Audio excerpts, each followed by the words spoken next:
strong. Mm. And honestly, I haven't seen you do anything with like that gesture. So I'm interested to see like how you execute that one. Yeah, and there's a lot of sort of body twisting in there. Yeah, I agree, Chris. It probably is more Falcon than Superman, but I guess it just reminded me of um, that sort of twisting at the back as he's sort of flying upwards. Um, did you just whistle, Kenny? Does it? No, it's I forgot to silence my phone. And Melly she just like sent me a picture, like she texted me Oh, right.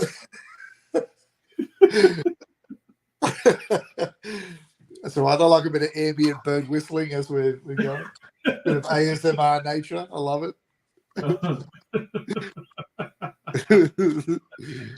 It's great.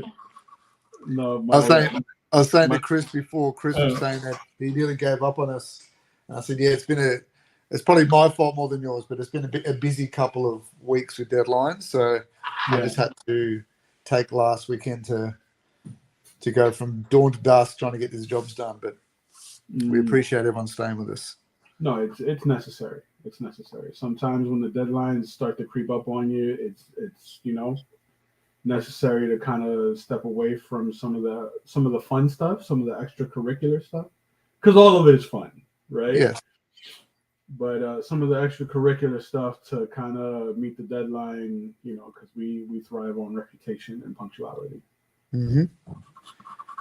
And thank God for it because we got it all in time. I think I got it in a day before my deadline, Nice, so that was good.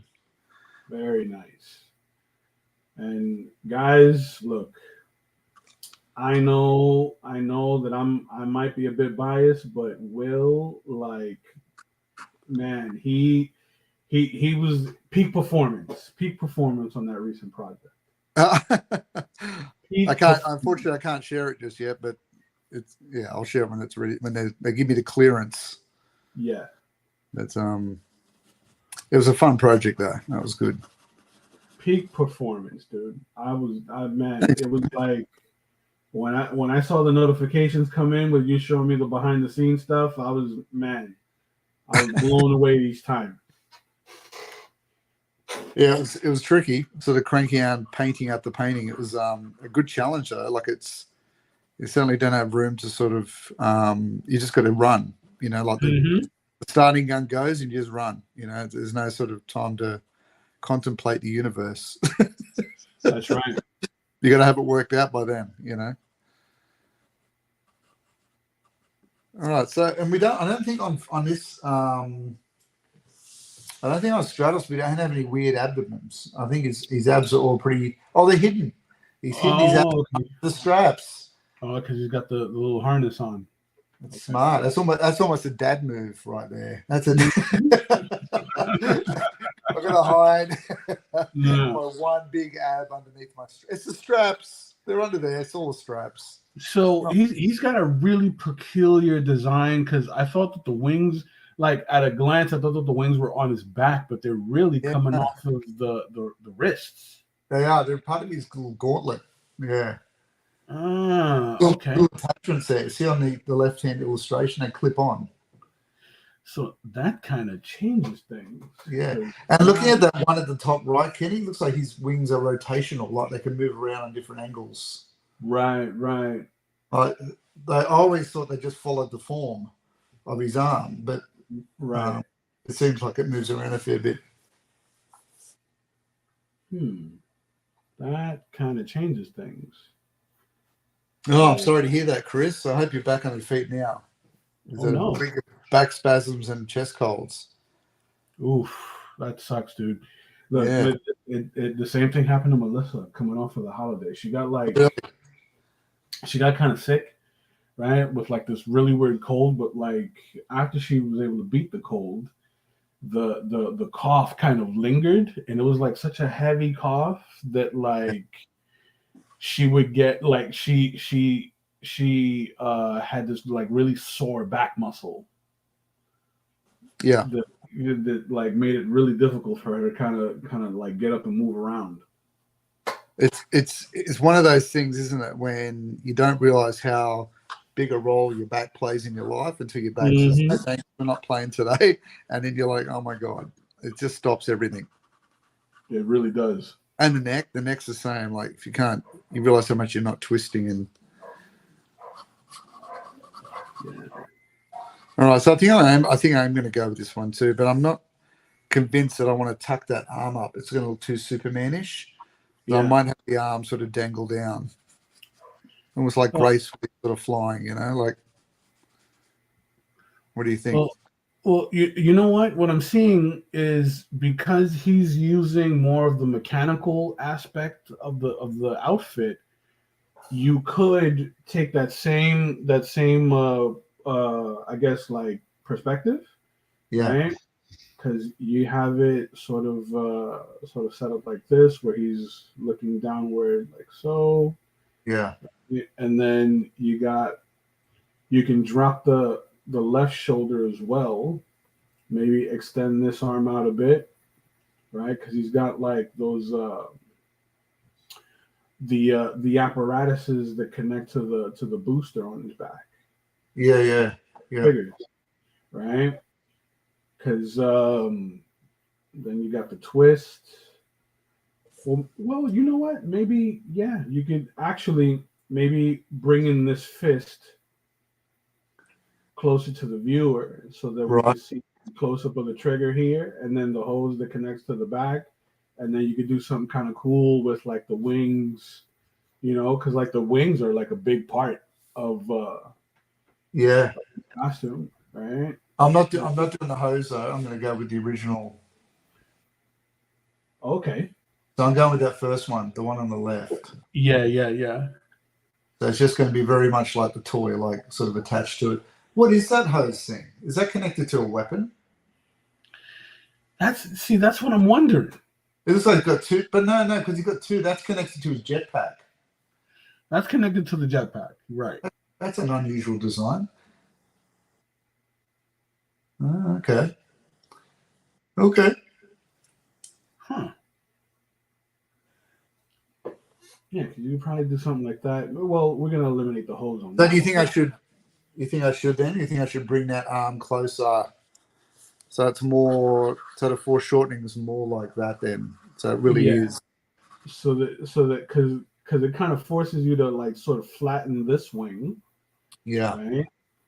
And then we can kind of see more of the wing on the right arm, Yeah. right? And then you still get the twist here, and then you could stretch that leg back. We haven't decided whether he's got boots or claws yet. Either. Ah, I love the idea of him having bird feet, but I'm not sure whether. Yeah, because he's got on that orthographic drawing at the top there, he's got human he's feet. got he's got like it looks like a bodysuit kind of deal. Right, but the mini comic he's got like clawed feet. Yeah. And the same one, the one above it. But the original drawing looks like he's got like these little grey boots, like little slippers. Yeah. Got the grandpa slippers going on. Now, that is interesting. Huh. No. Interesting indeed. I do like the separation in the toes, Yes. and then having like the feathered calves. I like that too. I was saying before, it's really cool. And looking at that orthographic drawing before they had a male and female. And I didn't know what the tribe was that Stratos is from, but they had a male female variant. But both of them had the hairy calves. I thought it was a cool effect. Yeah. Because this leg here, the right leg, could be kind of strong. He's gonna have the pelt. Yeah. Right. Again, you can stretch that leg back. You can hide this foot, and that'll feel very dynamic. Yeah. A lot of energy. We'll have that flow heading up diagonal, and really what's gonna really make it is that wingspan. Right. Yeah. You know. And it's trying to get that into the keep that in with our proportions of our page too, because I very much want to keep it all portrait format. Portrait. Yeah. So tricky. That is tricky. I mean, because realizing now that like the wings are like part of his wrists or his gauntlets, that kind of changes my approach. And it makes it way longer. Like, I mean, it's not like it's coming from his back where you've got that. Like, it actually extends the wings quite a bit. Like, that would be coming right up. Yeah. Which is okay.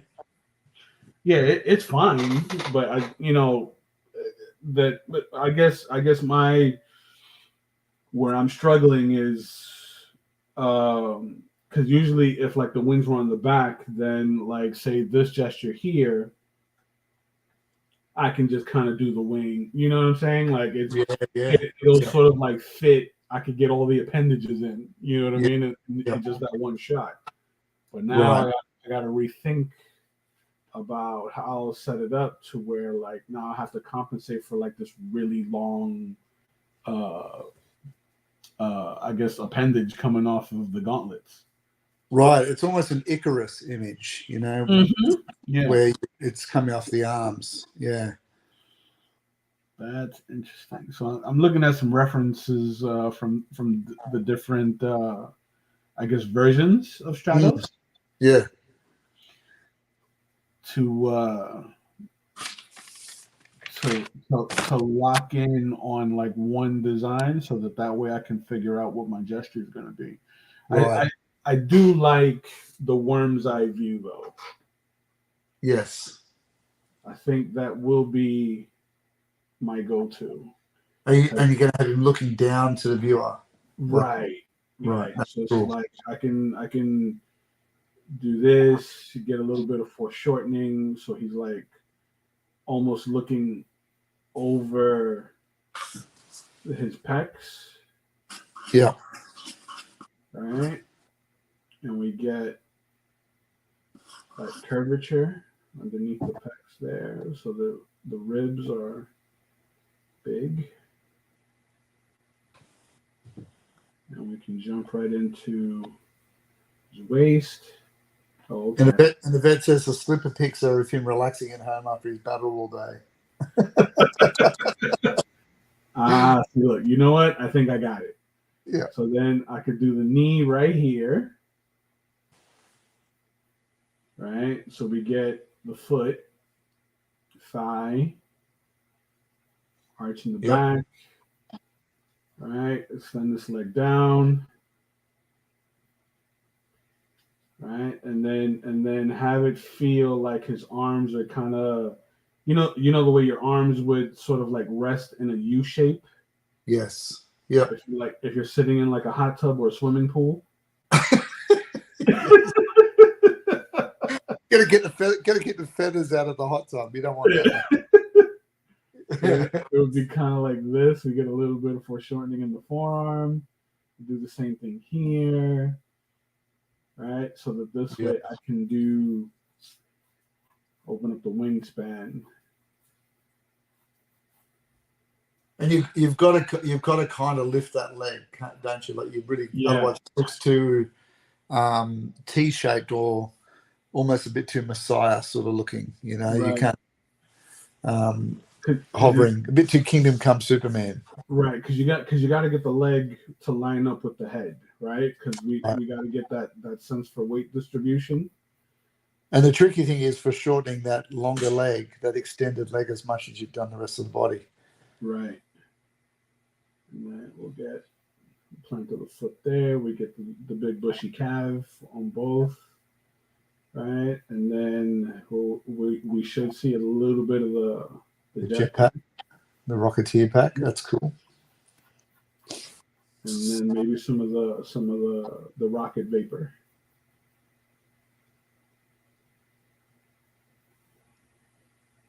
Right. So I guess scale wise he'll be a little smaller because I want to fit it to like uniform the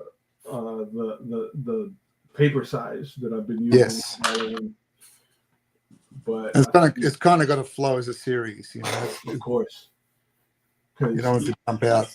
I think from this perspective, it'll be cool to sort of like show the fanning of the feathers, right, opening up.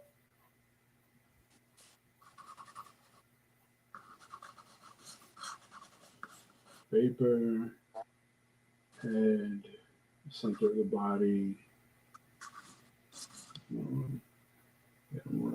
like so. We'll point his toe downward, and then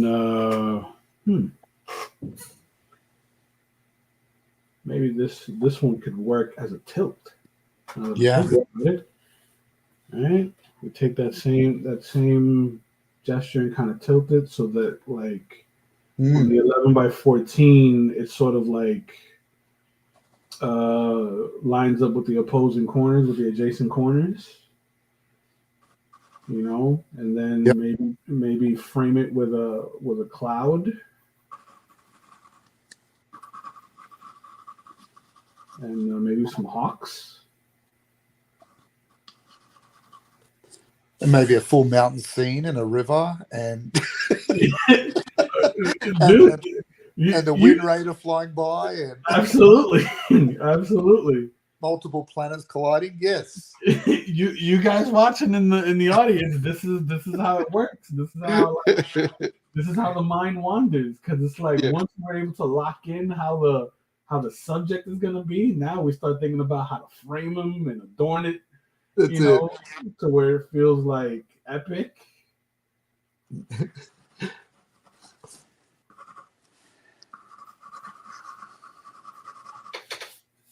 Yeah. I do like that one. I do like that one a lot.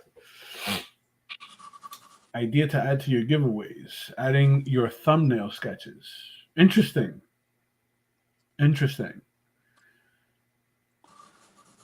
What do you think about that, Will? I think it's a good idea, but I don't know if anyone would ever want my scruffy sketches. I've got it everywhere, you know.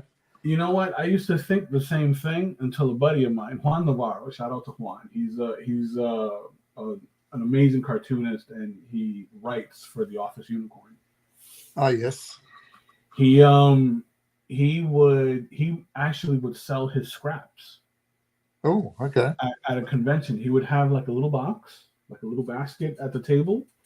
Yep. And a lot of his like loose sketches and thumbnails, he would sell them off. Oh wow, okay. For a few dollars at a time. Okay. So maybe it'll work. Yeah, maybe it would.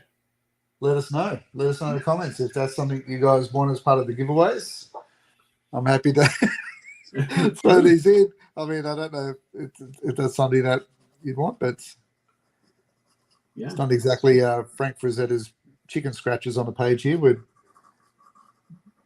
just ins out. I kind of like this pose a bit, Kenny, too.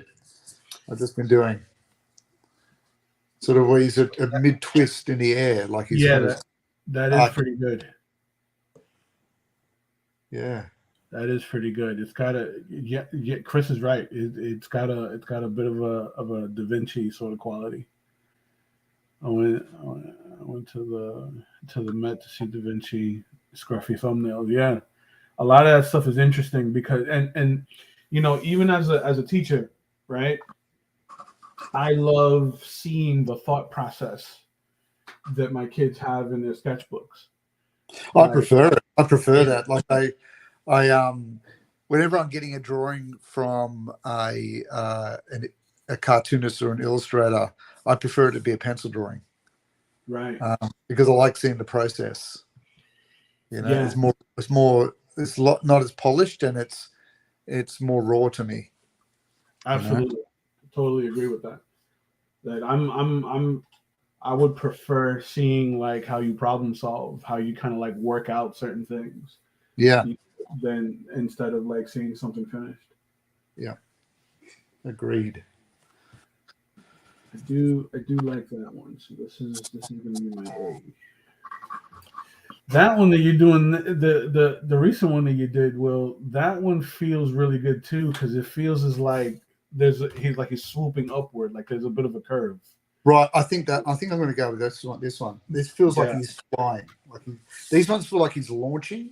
Yeah. This one feels like he's floating in the air. Like he's. Yeah. I kind of. It happened a little bit by accident because I started in the stomach, which is unusual for me. But I kind of like that stretched abdomen feel. Like he's really twisting back as he's curving over something. You know. And you can really like stretch the wingspan like downward. Right. I've got space then because the wings Yeah. get a bit more shortened, and I've got space sort of rocket pack to get in there. And I might give it a bit of rocketeer sort of, happening. That's awesome. I think that's the one, and I've got him sort of looking up to the right, Yeah. which will get a nice bit of foreshortening happening there with the mask, and there's his ear. Man, and you know what? I think that could work too. When you get a nice little glare coming off the goggles. Yeah, it's a little bit of spling happening off there. Yep. Yeah, absolutely. Everyone needs a bit of spling in their life.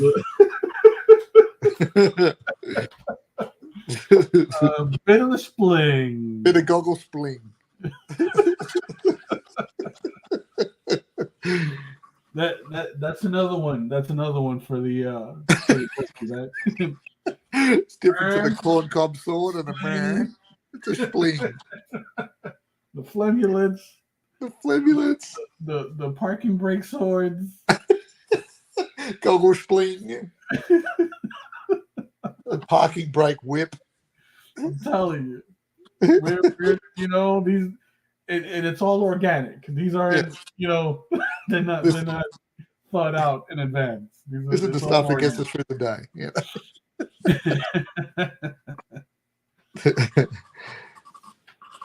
But man, I think yeah, let me see if I can rework this so it feels a little cleaner. Because if I were to take all right, so that's AB, that's C, and then I'll do that as D. we'll do the tilt. Look at it again. Yeah. So the tilt this way. Bring it up a little higher. Now, did Stratos come with a weapon? You know what?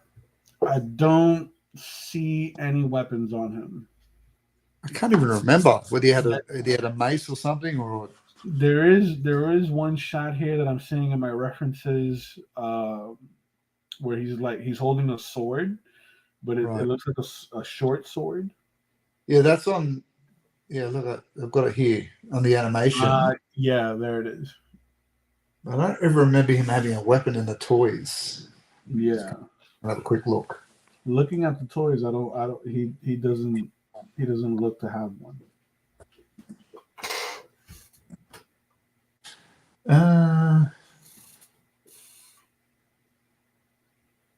I think he did.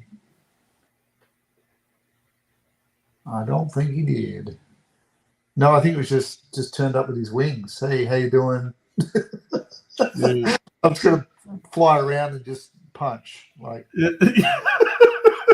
or kick. flying kick. I'm just gonna fly around, punch, scratch faces with my taloned my talon and my spling coming off my goggles that will just blind you. Blind with the spling. Spling blind. Yeah. No, I can't see anything. No. The list is indeed growing. No, I can't see any. Is indeed growing. Just looking amazing with his Mormon beard happening, and because he's got no upper moustache. There's no moustache in this beard. This is. Oh, he's full on Amish. Yeah. That makes sense. Although he's got technology. He's got technology, so what's going on there? Maybe his chin gets cold. True. Well, it's those high fighting. Yeah. He's got that quite a large upper bird lip happening. He's got a bird lip going on there. Yeah. I tell you. Yes. to point out where they didn't think it through. Yeah. This is what I live for, Will. This is what I live for. I'm just thinking, what were they back in the late 70s, early 80s? Was that a thing? The beard with the no moustache? No, you know what? I think it was the opposite, because I remember in the 80s it was like everyone all had about the heavy stash with bald chins. Right. I'm just wondering whether that was a thing of, oh, well, he was a little bit, Greenwich Village-ish, let's just... Oh, so look, Chris called it. He cannot compete with Men at Arms. So he's got to be the polar opposite. Like, Man at Arms has got so much stash that it's taken it out of the energy from everyone else. They just can't do it. They can't grow. Yeah. He's got all the testosterone in that crew. Although you look at Fisto, Fisto's got the full beard. Ooh, there you go. Beard.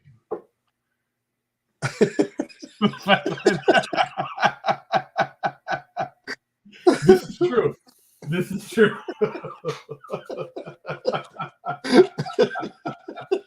This is true.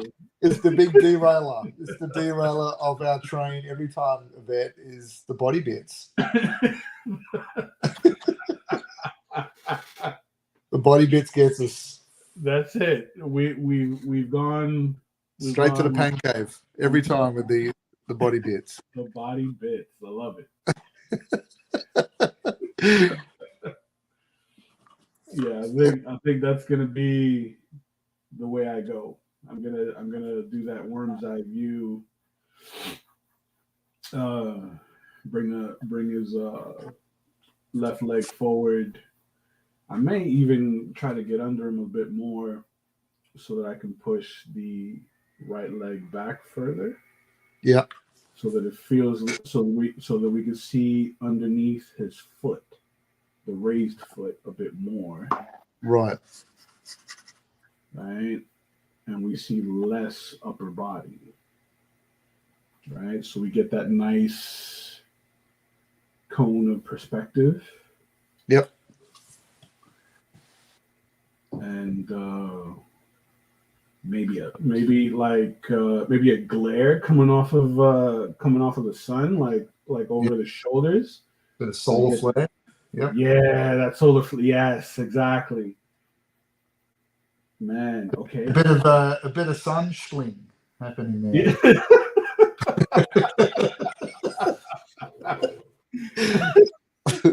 The sun sling. Yes. Yes, absolutely. Listen, some people would criticize us for monsterizing the English language, but someone had to make up the words to start with, didn't they? Someone made them up to start with. True. Right? This is true. But in this one, I think I might raise the arms a bit. I'll raise the arms. Do the fist right there. Elbow, forearm.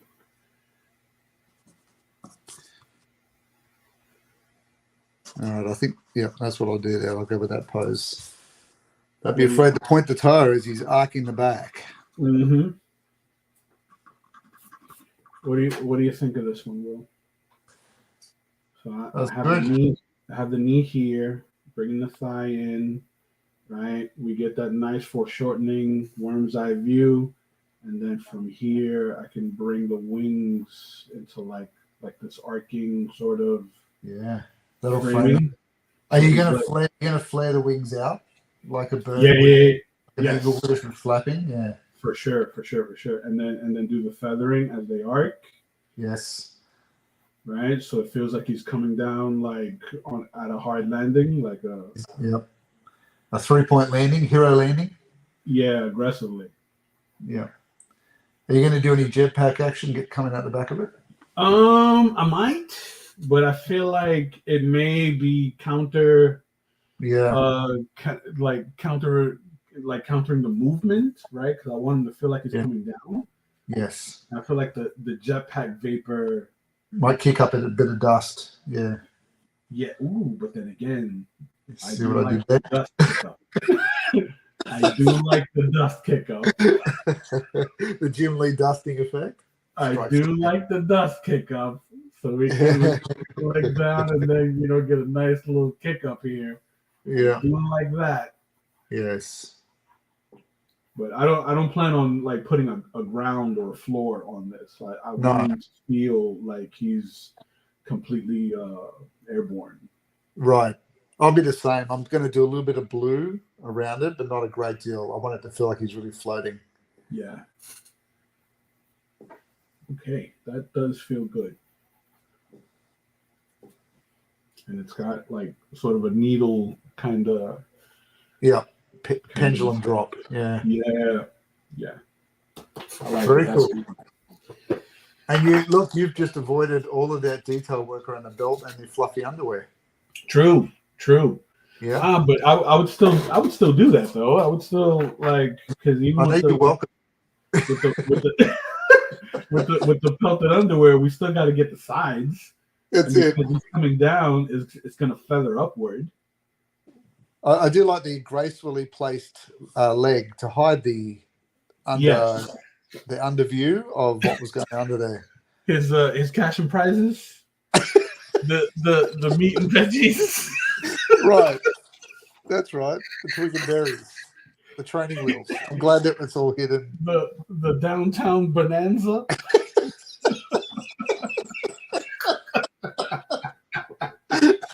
Downtown bonanza. That's great. It's almost 10 o'clock here, guys. It's almost 10 o'clock stateside. We've got no excuse here.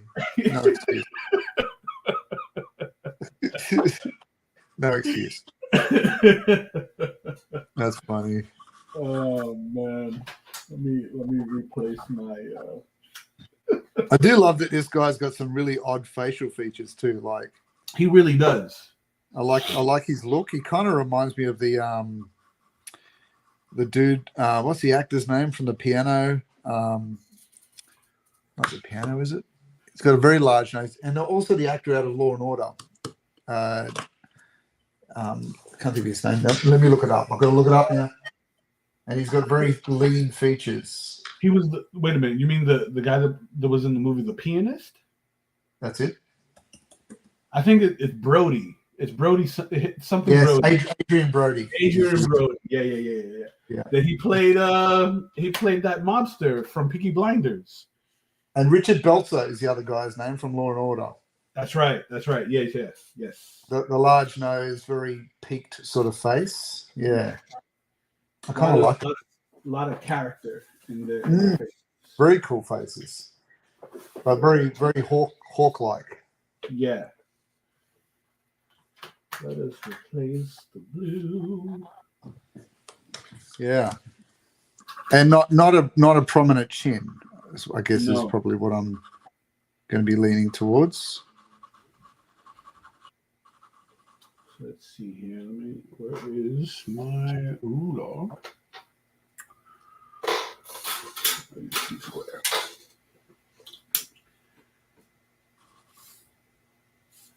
Actually, I could do it this way.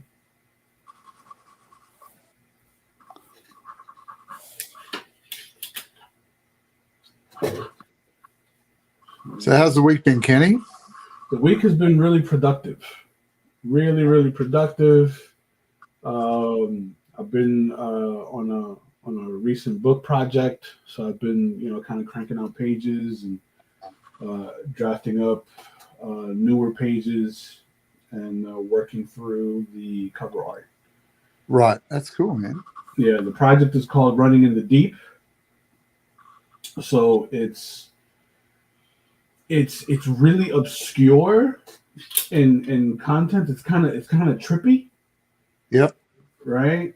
So the way the writer creator described it to me, it feels like a sci-fi Raising Arizona. Oh, right. Okay. Cool. So and it's got like some like really whimsical elements. Yeah. Right? So like I can disclose like what the cover art is gonna be. It's the cover art is this robot hand. It's like a cybernetic hand, right? And there's gonna be like an Alice from Alice in Wonderland sort of character in the palm of the hand, and the hand is carrying Alice to a door that's floating in space. Nice. So it's gonna feel like the way I'm composing it, it's meant to feel like it's one of those like 80s movie posters. Yep. Like a Drew Struzan. Yes, exactly. And I'm doing, obviously I'm doing all my line art traditional, and then I'm going to, do all the color work digitally. Have you ever seen a Drew Struzan in process when he's done a beginning of a painting to an end? I have not. That's Oh, fascinating. I'm gonna send you. I'll see if I can upload it to Dropbox, or I'll maybe WeTransfer or something. I'll send you the video. There's a video he included on a DVD years ago, Mm-hmm. and it's him when he was doing the Hellboy poster. Ooh. It shows him from the beginning of the poster to the very end, painting the whole thing, and how he uses his oil paints and his airbrushes and blacks out areas, and how he's very economical in his time. Really? Yeah, very cool. Yeah, I'll send it to you. It's Yeah. fascinating to watch. Absolutely, yeah. I'd love that. Mm. But you can see why he was able to produce like he was producing, back in the 80s. Right. Yeah, I think that'll work. That pose there. I'm just playing around with his face foreshortening, Mm-hmm. so I can get that right. I'm thinking this second one is the way to go.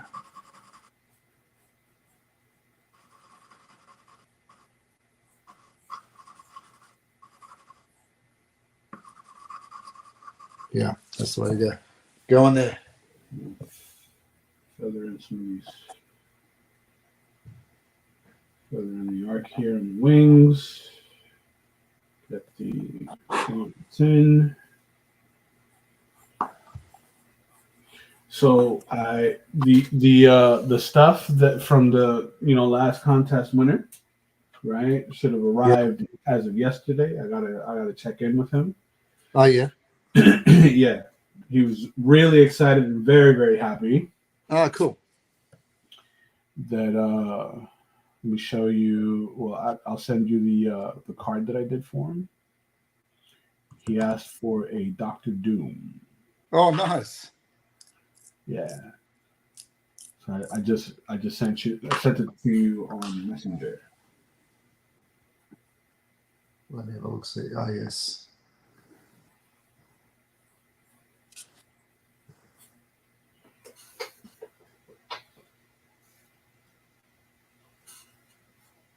All right, let me just bring that up.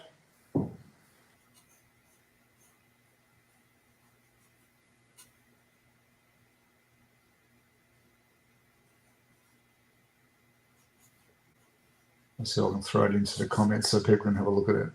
Yeah.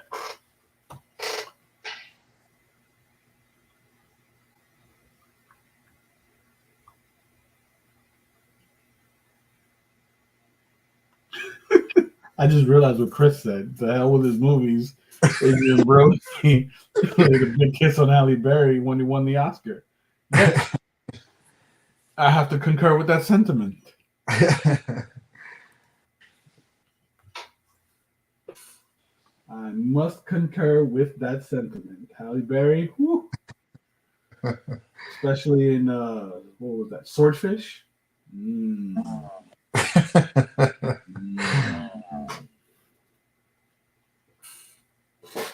That's good cinema.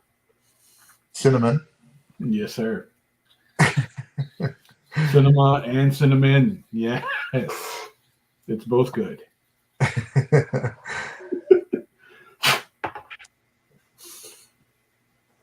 All right. So, sorry, just give me a second to do this and I'll be right with you. No worries. No worries. Just bear with us, ladies and gentlemen. Not easy doing it. Yeah, ooh, That Dr. Doom looks good, Kenny. It was good. He should be happy with that. Oh yeah, no, he was. I sent him a picture of it, like just before I packed everything up. I sent it to him in a little slab. Yeah. You know, so he's happy, dude. He's happy. And if anyone else wants to commission you for trading cards, what do they do? They can hit me up on Etsy. Just hit up the Etsy store and shoot me a message with what they want on the card. You know, they're $20 American. Yep. You know, and it's a little more for shipping. I think it's another $5. But if anyone over on your end of the world is interested, this side of the pond. Yep. Yeah, I mean, what was it? I think FedEx was about 20. Yeah. 20, 25, right? But everything comes like nice and secure, so you don't get any bends or folds. And everything that you get from me is one of one. Nice. So by going over to the Etsy store, I got some samples posted up, as well as on my Instagram. That on the Instagram, I have tons of like the stuff that I did for Marvel. Soon I'll be able to post up the stuff that I've done for Dynamite. So sky's the limit. It is indeed. I've been commissioned to do a lot of different things on sketch cards. So that's something that I welcome. Yeah. So if there's something that you have in mind, like I got one client that loves getting characters from Andor. There we go on screen now. Yeah, that's the card. That's the Dr. Doom. That I did for Dr. Doom. Dr. Doom for Dr. Dre. Got that one, and the sketch. Indeed. The two together. So there you go. Very exciting. So we'll do another one for Stratos. I think that was the plan, wasn't it? Yeah, we're gonna do another one for Stratos. Yeah. So you guys that are interested, get to mulling over your ideas. Get ready. All right, here we go. Straight on to the Bristol now. There we go.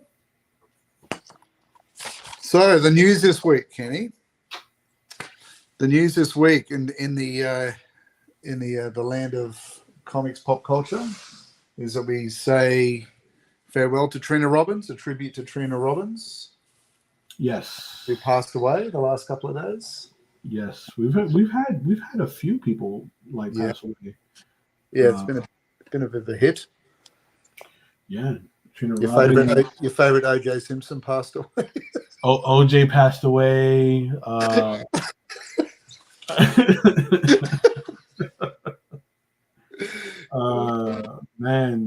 We lost Ed Piskor. Yes, that was a tragedy. Yeah, man. Great cartoonist. I love cartoonist kayfabe. Shout out to those guys. Yeah. Very, very sad thing. There was like another celebrity that passed away recently. I'm forgetting who it was. Yeah, they're like early on, man. They've been dropping like flies. The Trina Robbins was 85 years old. Yeah, she lived a good life though. And just a very active one too. Like was involved heavily in women's rights and really celebrating Wonder Woman. I remember that great story, with the discussions with Denny O'Neil about keeping Wonder Woman's costume and why they should keep the costume and things like that. It was fantastic. But it's What did? Sorry, I got distracted. Chris said I lost some sleep this week. It was because of my cold, not OJ.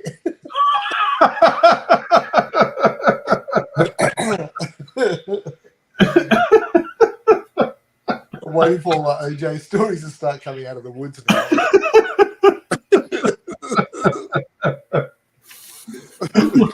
Oh man. It's kind of like it's never too soon with an OJ joke, is it? Ever. So, what are you thinking of the X-Men 97 series so far? Ooh, that's man. I was waiting for you to bring that one up.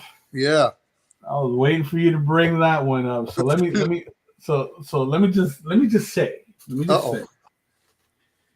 as a fan, yes, of Uncanny X-Men growing up, the team of Claremont and Silvestri, and later on Lee. yes, right? I loved Claremont's X-Men. For me, that's the definitive X-Men run. Right? Now, the TV show, the TV show in the 90s, yes, was good. Later on, like the writing was good. Later on, the animation got a little shaky. It did. Right? Yeah. Wasn't a fan of the animation. I think like after season 3 or so, the animation they started skimping on. Animation. They stopped trying. Yeah, completely. They totally stopped trying. Yeah. Right.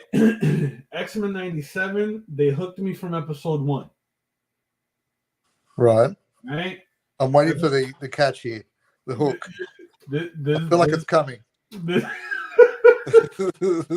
I think the weakest episode so far was There we episode go. 4. There we go. This is the moment when Kenny says to me, "Listen, we need to talk." It was episode 4. You know what I'm saying? The Jubilee episode. Oh yes, is that the one with Mojo? Mojo and Spiral, right? Yeah, I just watched that one. Yeah, it was a fun little callback to the original series. You know, I thought that, you know, Mojo was a okay character in the comics.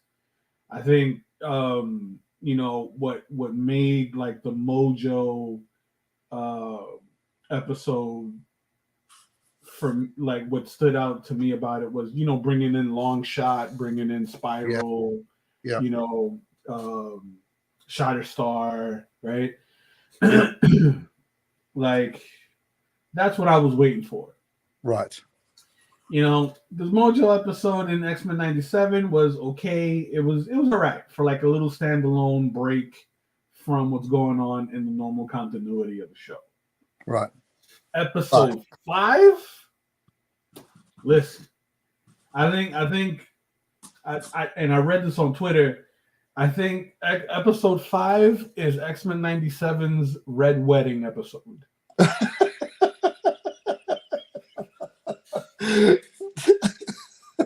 Okay. Yeah. Wow, was I blown away. Yeah. The writing, absolutely incredible. It was top tier the whole way through. Right? The love triangles are as messy as they come. As messy as real life. Oh man, it was genius. Like they were really leaning into it. And there were a lot of fun little Easter eggs throughout the episode. Right. Okay. Like obviously seeing a lot of the young mutants that we see now in the comics. Like these are characters that I recently drew for the last Marvel EPAC that I did. These were characters from like Generation X, some of the characters from New Mutants, right? A lot of the younger mutant characters that we are starting to see in the books now. Right. Okay. Then it's the blink and you'll miss it cameo of Uatu the Watcher. Right. So I was curious to see what your opinion is, because it went from that Jubilee Sleeper episode that was based on the Nintendo or Motendo games. Yeah. I thought that was fun.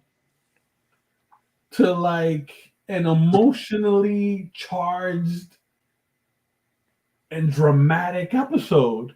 Yeah. You know what I mean? And then there's another little Easter egg that I caught because I had to watch it twice. I watched it twice just because I'm like, wait a minute.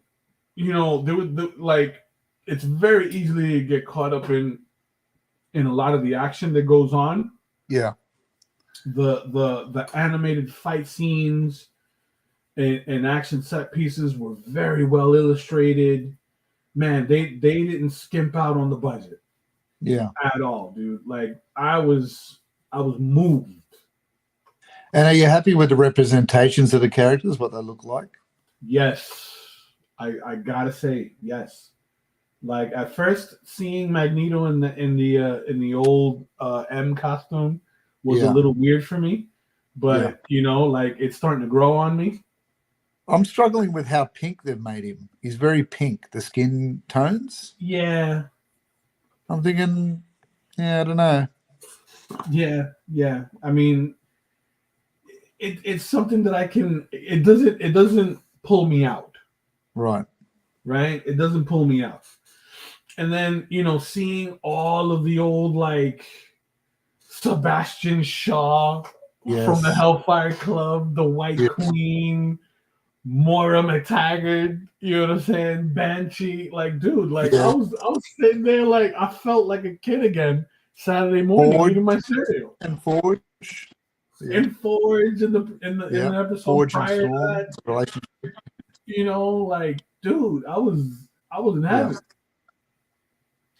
Then the whole sequence with the whole situation, the love triangle with Rogue, and you know what I mean? That dynamic and the way it was portrayed and written, it hit me square in the feels. Because that, if I remember correctly in the books, that was in the Savage Land, wasn't it? That relationship too. Like, yes, they went to the Savage Land, didn't they? Yes, and then they threw in Cable. Yeah, for like a whole 2 minutes. Yeah. Just before the chaos went down. And I'm like, holy crap, it's Cable. It felt like Avengers Endgame. Yeah. I'm still saying? waiting for the Inferno line to play out with Madeline Pryor. Like it's and I feel like that's coming down the line. Like that's my favorite. I thought, Kenny and I were in our wheelhouse. We're there nearly, but then it disappeared again. And I did hear a rumor that they weren't going to continue with the series. Is that correct or no? Well, I did see. I think that was like an initial thing. I think it was an initial thing because of the whole backlash with like Rogue not having an ass and people feeling like this version of the X-Men would be injected with a lot of woke agenda and so on and so forth, right? But as I think episode 1 was released, I read in an article that season 2 was cleared. Nice. Okay, cool. And I'm excited for it. It's nice to see something working. Yeah, I feel like, and I saw a bunch of memes. I saw a bunch of memes online where like, the X-Men 97 cartoon has people like has people pointing out everything that's been wrong with the Fox run X-Men. Yeah, right. Right. So it was that clip from Wolf of Wall Street where they're asking all of the investors the questions like, nope, I don't recall that. I don't recall. Yeah, that. No, I don't remember that. Yeah, that's good. But man, everything about it was fantastic. That while I'm sitting there catching up, because I watched it today, I'm sitting there catching up, and and Mellie's getting dressed to head out and pick up my stepson from school, and she's like, "What are you watching?" Because it's like, you know what I mean, like. Are you watching cartoons? Yeah, but it's like, the dialogue that's being exchanged sounds deep. Yeah. It sounds like this is like really dramatic. Yeah. She's like, "What are you watching?" I was like, "I'm watching X-Men." Shh. Watching my tunes. I'm watching my stories. My stories. That's great. She just exhales loudly and walks out. Uh-huh. Again with the stories. Man, so good. And what I especially love about the way it's been written and the way it's been like presented, right, and the delivery is the way each character has like that moment to shine. Yeah. Storm had it, I think, in like episode 1. Yes. Cyclops had it in episode 1. Yeah. You know what I mean? This is totally a Rogue and Gambit episode where they shine and like they really flex their true abilities. I love that they got Sunspot in it. He was always one of my favorites. In the New Mutants. Yeah, I was a big New Mutants kid. I love the New Mutants. Same. Yeah. I loved that they were like just like a band of like misfit kids. Yeah. Cool. They brought back the OG designs of the Morlocks. Yes. Dude, I was getting punched in the nostalgia gut. Seeing all those characters on screen again. Yes. It'll be interesting to see if they do X-Men Australia and all the Extinction Agenda with Geonosis, all that kind of stuff. It'll be interesting because they're kind of leaning towards the Extinction Agenda with with the Sentinels, and they nearly get a weekly mention. True. I mean, if they keep up this momentum and they maintain that same level of writing and animation and quality, dude, like it's the redemption arc. So, in terms of heroes, who are the best representations you've seen so far in the series? Gambit for sure, because that's fresh in my head right now.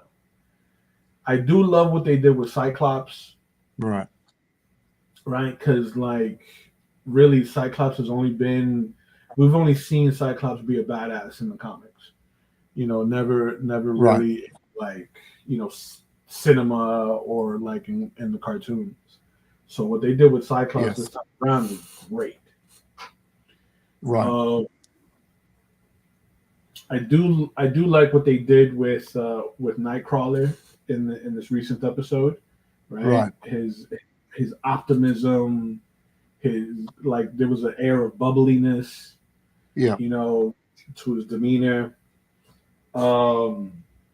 Jean Grey for sure. Magneto. Like every scene where Magneto like showcases his powers and like his rage, right, is fantastic. Like when he did it the World United Nations sort of setup. Yes, absolutely. And Storm for sure. Yeah, like what Storm did with the sandstorm, and then turning the sand into glass. Yeah. That was really, really clever. And it's like you don't see that, in like the movies. You don't typically see that level of thought being put into a character's abilities, in not in the cartoons that we grew up watching. Right. You know what I mean? That like there was some real thought put into it. And that's where you can identify that the people that were putting this together, the people that were writing this, they really cared about it. They cared about the original material. Yeah, of course. And man, the proof is in the pudding. The proof is in the pudding. Like episode 5 is the highest rated episode.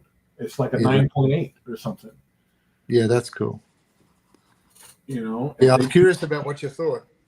Oh, I was absolutely blown. I'm gonna watch it again. After after we're done, after we're done on the stream, I'm gonna watch it again. Yeah, because I picked up on my second watch through that the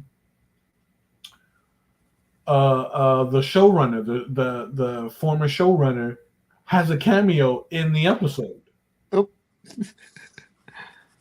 he's in there. You know that's that scene where there was a bunch of mutants on like a rooftop, and Yes. the big Sentinel Kaiju's about to do the big blast, and like Yeah. there's a shot of Nightcrawler.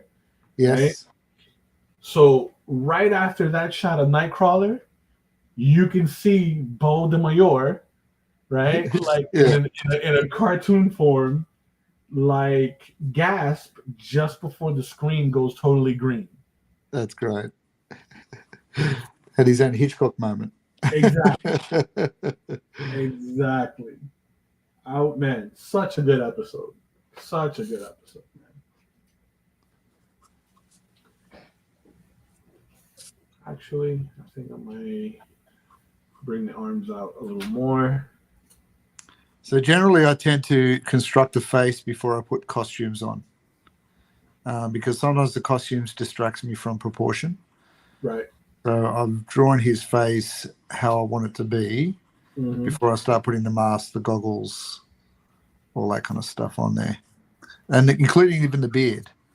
Right. Because there's nothing worse than the proportions of the beard looking great, but you realize he's done the face too long. Right. So I tend to, even if the ears are not included, I always draw the ears in. Often it helps to keep it into the proportion of everything. For me, anyway. That's just the way I do it. So same question directed to you, Will. What did you think? Yes. What are your thoughts on the show as a whole as it stands right now? Well, look, I sort of grew up reading the X-Men as well. And when the cartoon came out, I think it was like 93. I was already finished school by then, like I was 19. And I guess like I enjoyed the Amazing Spider-Man cartoon way better than I enjoyed the X-Men one. I can see that. Yeah. But, so I don't remember watching the whole thing. I do remember when it came out. I mean, it was like Marvel's version of it was a poor man's Batman animated series. Like the Batman animated series that came in 92 was my go-to. That was my deal. And it would have been yours too, being a DC man. 100%. But so when I watched the Marvel one, I was like, the animation grated on me a bit. I was like, I can't really quite get my head around it because it keeps getting pulled out because of.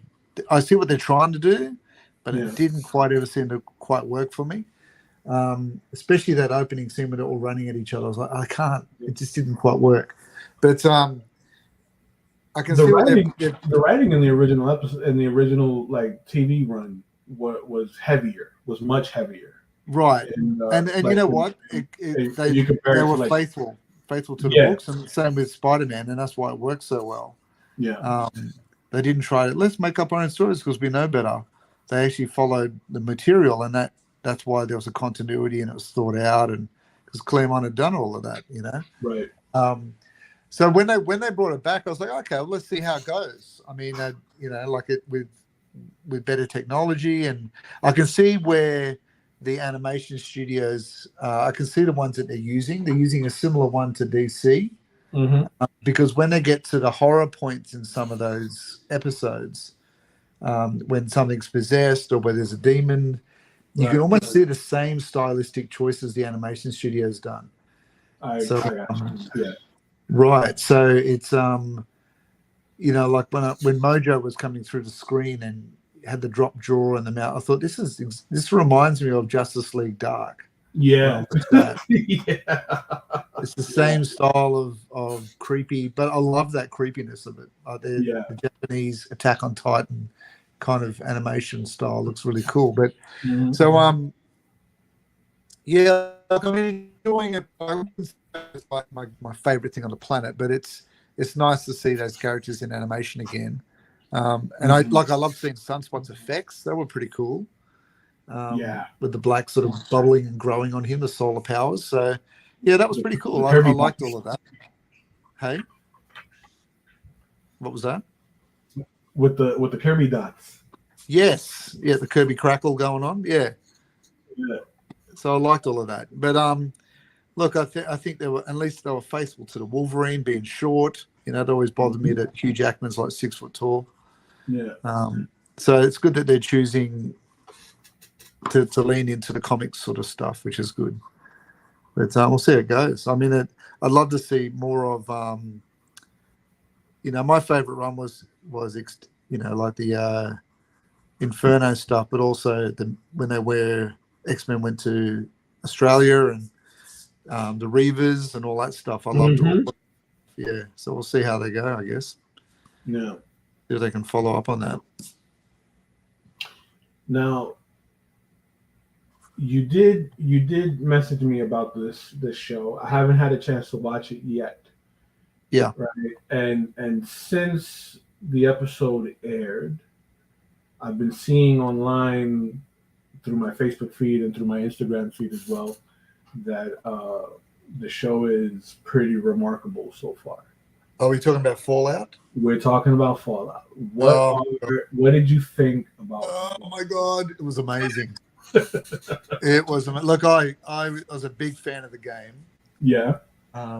And so were my kids. My kids all played the game as well. And so when it came out, I instantly messaged my kids, because some of them don't live with me anymore. They've grown up and moved on. Right. But and they were all over it. So I think all of them have watched it up to date. I think they've actually gone further than I have. I only watched the first episode because I'm watching it with my daughter at home, my son. Right. So we've only watched the first, but it was just spot on.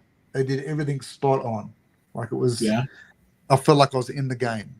Ooh, just so good. Like it was just so good.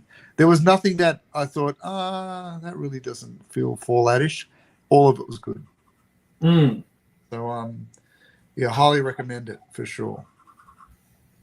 And what would you rate the cinematography, the writing, the acting? Oh, dude, I gave all of it a 10. All of it. Like, there was nothing I found, like even when I watch a Justice League or a Marvel or a Star Wars, there's some things that go, Right. Yeah, but you kind of excuse it because it's... Yeah. And I'm not a terrible... I'm not terrible in the sense that I'll rip something apart because I'm just super excited and thankful it's on the screen. It's, I remember living the days when you weren't getting stuff. So I'm wrapped that stuff is appearing on the screen, but at the same time, there's still things that you think, oh, well, that's an interesting choice. I may not have done it myself, but with this, it was just, they just won it straight away. Like they just had it spot on. And I think that really speaks to when they honor the creative process of people that have made something that's been successful, rather than trying to make their stamp on it and say, well, I know better. Yeah. Or I want to contextualize it to a different agenda or whatever. They actually honored the original material, and now they've figured out, oh, well, guess what? This is how it makes the money. Because they worked out all of those problems. They figured out all of the hard yards when they were making it the first time. So why would we reinvent the wheel? It's already been done. So I thought it's fantastic. That's why I sent you the trailer and stuff, because I don't know if you ever played the game when it came out. Like, I have. Such a massive game. Yeah. You could lose a life in that game. Like, easily. But it was just fantastic. And it's like Elden Ring right now. I'm still playing Elden Ring. I haven't right. And I think I haven't beaten it, and it's because I will progress a little bit and then backtrack just to like explore all of the lands and look for like maybe a dungeon that I missed, or just explore all the little nooks and crannies. Yeah. Like, and I got that game when it first came out. Right. Like, I got it at launch. Yes. So it's like I feel like I've already gotten my money's worth. Yes. You know, because I'm about 80% of the way through. Right. I've already got my money's worth, and like the game is so layered. So like Fallout was the same thing. It's such a layered game. Yes. That you can easily, like you said, lose a life playing that game. Yes. Yeah, and I know people that did. I knew comic creators that went on long service leave from their day job to do their graphic novel and didn't do the graphic novel. They did Fallout. Jesus. Like they lost a life in that thing. Like it's got its own in-game currency. Like it's and you can go from the storyline to just world building to side stories to it's like Red Dead Redemption. Working with the factions and so forth. Yeah. Red Dead was the same way. Like you could just roam the wilderness if you want to. Mm-hmm. But yeah, I thought it'd be interesting to see where they go with it, but so far it's great. Okay. Have you seen Halo? No, I haven't. Okay. So Halo, don't even bother. Don't even bother. That one's all flash and no substance. Oh, really? Yeah. Which is very disappointing. Yes. Because you got what, several decades of lore. You got a protagonist that's easily recognizable. Like it's a no-brainer, but again, they choose to take creative license with something that is beloved already, and kind of put, like how you said, put their own stamp on it, and it just doesn't work. It doesn't work. They've tried to course correct, but I think too many people have already checked out. Well, it's the same. It's, I guess, a classic example of it is in the it was when they did the Masters of the Universe movie. Right. Like they had a franchise that had made millions upon hundreds of millions of dollars, and it was attractive. They'd done all of when they were building the toys, they did all of the demographic surveys. They looked at what boys and girls loved about the toys. Mm-hmm. Did all of that. They did all of that, and they chose to ignore that and employ some guy that says, well, I don't like that, I'm going to go do this. And it didn't work. Mm-hmm. It didn't work. Because people have built an understanding about the aesthetic of that franchise, they're bought into it, they had a childhood in it, and then you've gone and changed it. It just, all it does is isolate those people to the point where they go, I'm not interested. Sorry. Right. I'll wait till you figure it out, then I'll come back maybe. Mm-hmm. So it's it just shows sometimes the separation between people in Hollywood and what's actually going on, where they can't see that, and you see it all the time. Because I love watching the making of, like the behind the scenes stuff, right? And you see it. You see when they're talking about, I'm going to do this, I'm going to do that. I'm like, did you read the book, dude? Mm-hmm. Have you ever held the toy? Mm-hmm. Did you talk to any of the people that made this stuff originally, like why they did it? Absolutely. Did you talk to Kenny and Will about the fluffy underwear and the parking brake handles? Nothing. Nothing. Not an email, a memo. Not a quick, shout out. Like it's. So I guess I am sympathetic in some way, but in the other way, if you're going to be ignorant to what made the property sell in the marketplace, then you're going to fall on your own sword. Like, yeah, it is what it is. But like I heard iterations of the new Thundercats movies they're making and the new He-Man they're trying to make, and again they're just not listening. It's like, well, okay, if you don't want to listen, then that's what happens. Like, talk to Disney. Of course. We have got beautiful products, but they're the most egregious at like ignoring the source material. Right. And I think they're learning, but I think it's,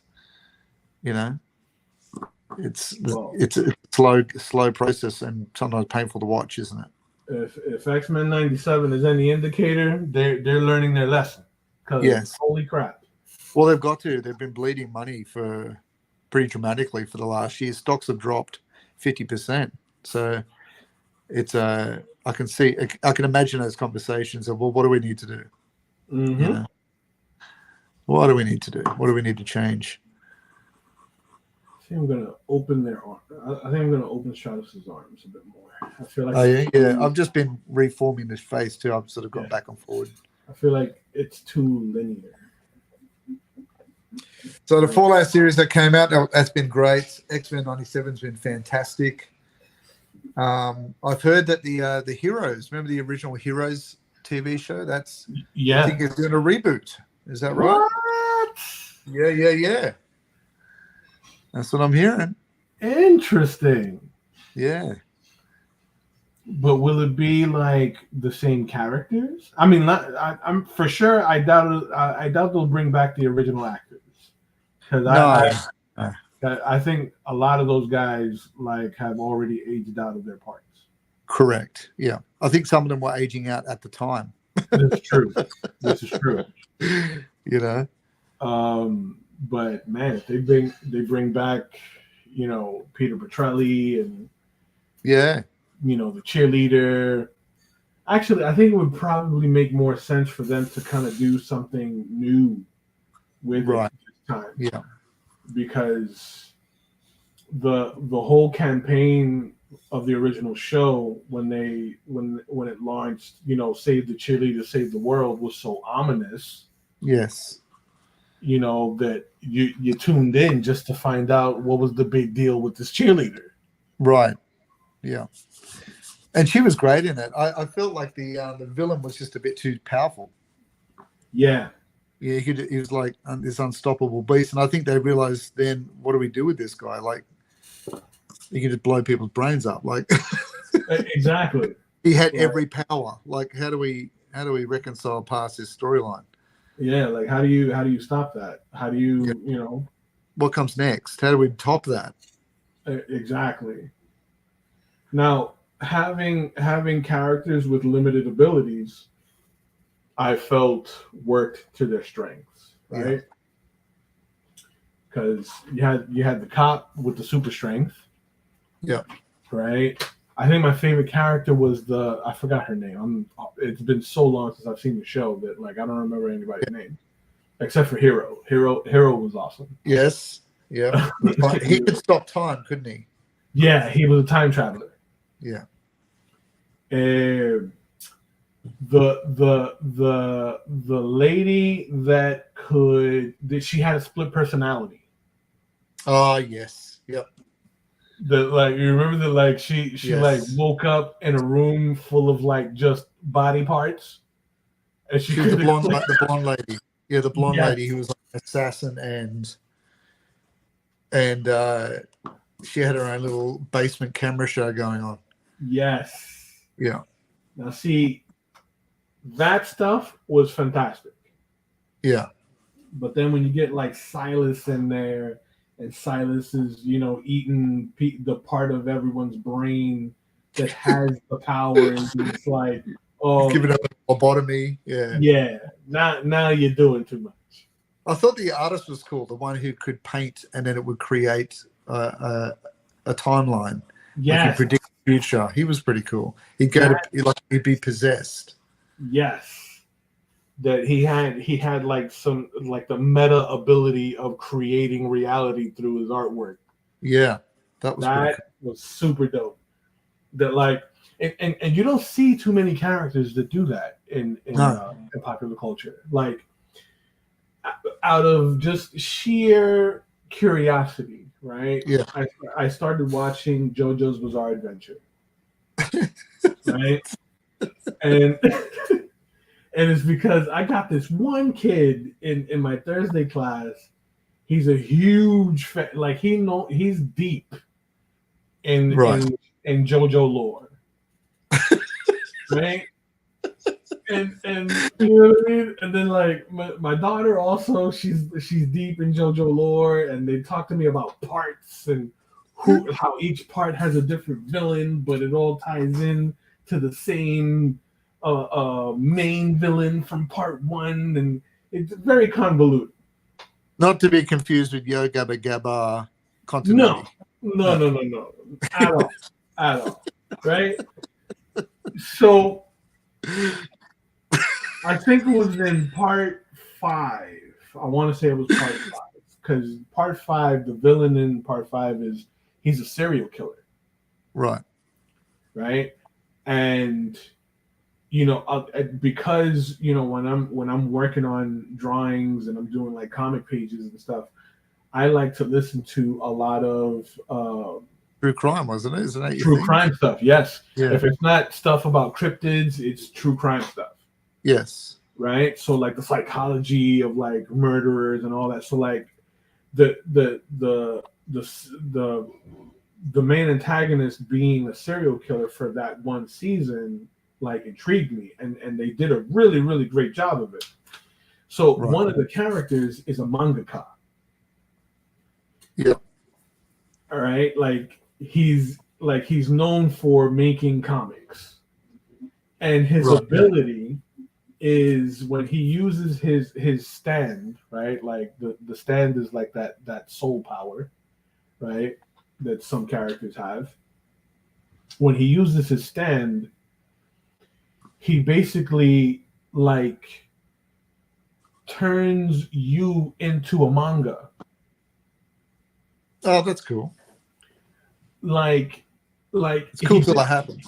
Yeah, because like what happened was he was being challenged by one of the other characters, right? And then when he realized that, or rather, when one of the protagonists realized that he was a stand user, he activated his stand, and his face, like the good guy's face, opened up like a book. Oh, like think of the layers of skin. Yes. Right? But instead of it being skin, it's pages. So like his face flipped open, and then he was so shocked by what was happening to him that the mangaka simply walked up to him and started flipping through the pages, and he by reading the manga, he knew what his abilities were. Oh. It's See, how do you come up with that? It was absolutely fascinating the way they illustrated it. Because even I was like, man, this is it. It almost has like a body horror kind of element to it. A bit Hellraiser-ish, yeah. Yeah, because it was like imagine your face, but your face is the cover to the book. Yeah, right. So then when like if you like leaned over, the cover would flip open, but like you still have eyes, right? Yeah. You still have your eye holes, right? But now instead of it being a flesh tone, it's panels with gray tones and line art. You know what I'm saying? They tell a story about everything that's like your memories and like what your abilities are. Yeah, right. And he turned bizarre, isn't it? Absolutely bizarre, and he turned out to be my favorite character in the whole anime. Yeah. Because I'm like, man, that's such a good power. Like, and it's so like unique. That's very cool. So what was that called? That's that JoJo's Bizarre Adventure. It's an anime manga. It's ongoing series, right? But like you gotta watch. I think it's part 5 because it's either part 4 or part 5 because each part focuses on a different Joe. Right. Like in part 1. It starts off with, I guess, the patriarch of the Joestar bloodline. Yeah. Right. So each part is like a season, And with each season, it focuses on someone new from the Joestar bloodline. Right. So in part 4, I think that's the one that focuses on Jotaro, I want to say, and he is the half brother of the original Joestar's firstborn son. Right. So it's like the bloodline gets a little convoluted, but like if you watch the parts like as standalones, Yeah. like they it still works as a standalone. You know what I'm saying? Like even if you're not like there's certain things that'll tie back to the original plot of part 1, but you don't necessarily need to watch part 1 to enjoy it. Right. So you can deep dive through a continuity, or you can just do one shots if you want to. Exactly. Cool, man. Yeah, I gotta send you that scene. That scene was really impressive. With the page folding head. Yeah, dude, it was crazy. Cause I was like, what the hell's happened? That even like, I was just as confused as the character in the scene because he's like, what's happening to my face? I'm like, what is happening to your face? And it flipped open and it had zipper tones on the inside with line art and everything. That's cool. You know, you don't see too much of that. I feel like having superpowers that tie back to a person's creativity is like almost untapped. Yeah. Yeah. You know, like I think the closest thing we ever got was I guess like the legend of the golem. Right. That which is like it's Jewish like folklore where you create a golem out of clay and like there's an artifact that you put inside of the clay and the golem comes to life. So it's like sculpting what your Avenger would be. Yes. Yeah. Yeah. Absolutely. But to do it to the level where like you sit down, you draw something, and now it becomes a canon event. Yeah. Yeah. You know what I'm saying? Like that's awesome. Which is why that was what was cool in that, and his paintings were fantastic in the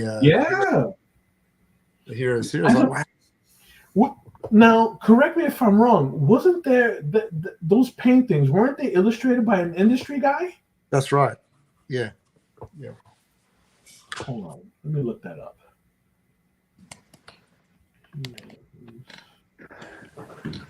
Yes, it was. TV show. Because I remember seeing the guy's paintings, and I'm like, man, that's so and so.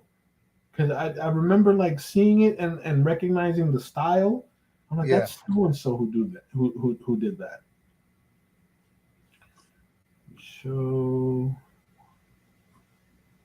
TV show artist.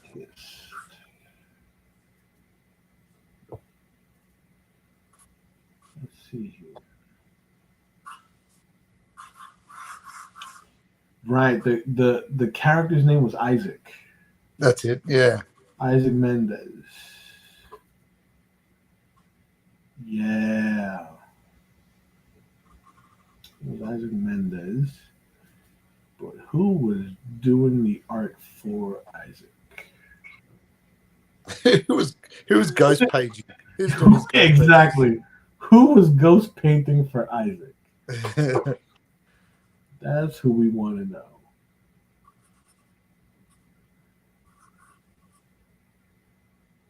Let's go back and ask Google. Google knows. Ghost painter.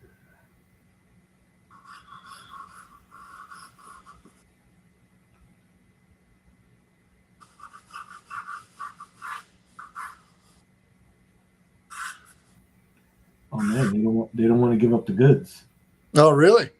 I'm sure they mentioned at one point who it No, was. for sure, for sure, for sure. They definitely did because I looked at the work and I'm like, I know Yeah. this artist.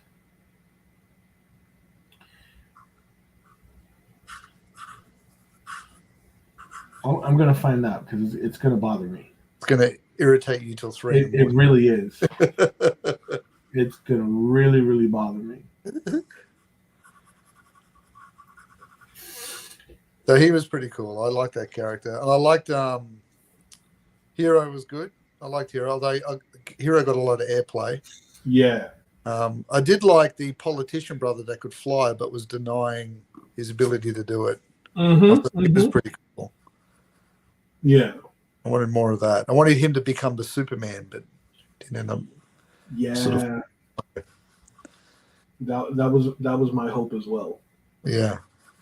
Because he had the square jaw kind of look, you know. Right. What do you think of there being a sequel to Constantine? Is it with Keanu? Yeah. Yeah, it might be okay. I didn't mind the original one. I think the effects have dated really badly, but Sure. But I thought he made a good constant, and there was the actors in that film were fantastic. Absolutely. My brain's blanking on the guy that played the devil. Ooh, yes. He was fantastic. Like, come down in that white suit with the black tar dripping off his feet. So good. That was great. So good. Like, I realized he's been in a lot of stuff. He was in an episode of Seinfeld. Yes. Yep. And he was he played that great character in Day Shift, the Jamie Foxx vampire movie. Yes. He's the dealer. Yes. Yeah. He's such a good actor, man. There's the K-pop playing in the background, all the Korean pop music playing on the screen. Oh man, he's such a good actor, and I loved his portrayal of the devil. Yes. So yeah, he's pretty cool. But yeah, when he played the devil, and it wasn't. It's every now and then you'd hear a snarl under his breath or something. Like, it was really, really well done. But I just thought the bare feet with the tar dripping was just great. I thought that was a really cool effect. And it was almost like he was impersonating a snake.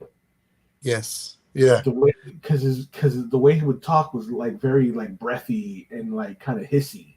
Yes, and the same with the angel. What was the actress's name? Yes, she played Gabriel. Yes, who almost was ambiguous in gender. Like, yes, very really cool. well done, and corrupt. Mm-hmm. I thought that was very cool.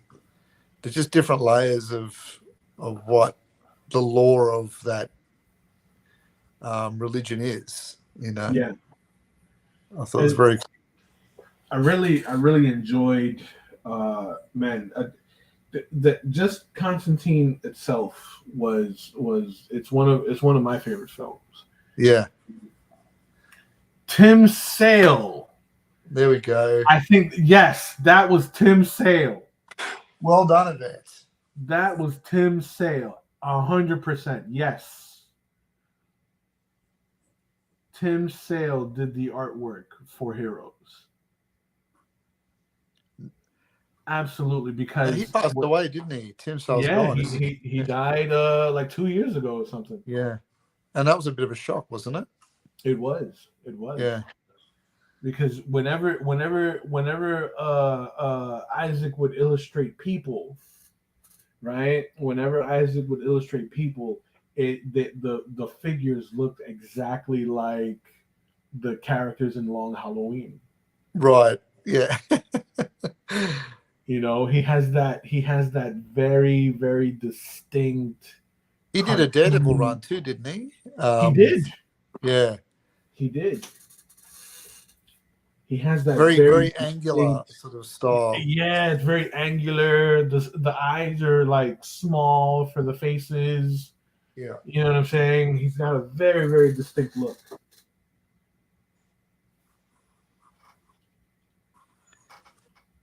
Now I'm making my Stratos a little bit leaner than I've done with the other characters. I dig it. Leaner in build. I think you can sort of get away with that with an aerial character. Well, yeah, you want to be leaner so you could, get to the air a lot faster, lighter, like a swimmer. Like an acrobat or a swimmer, you're a diver. Yeah.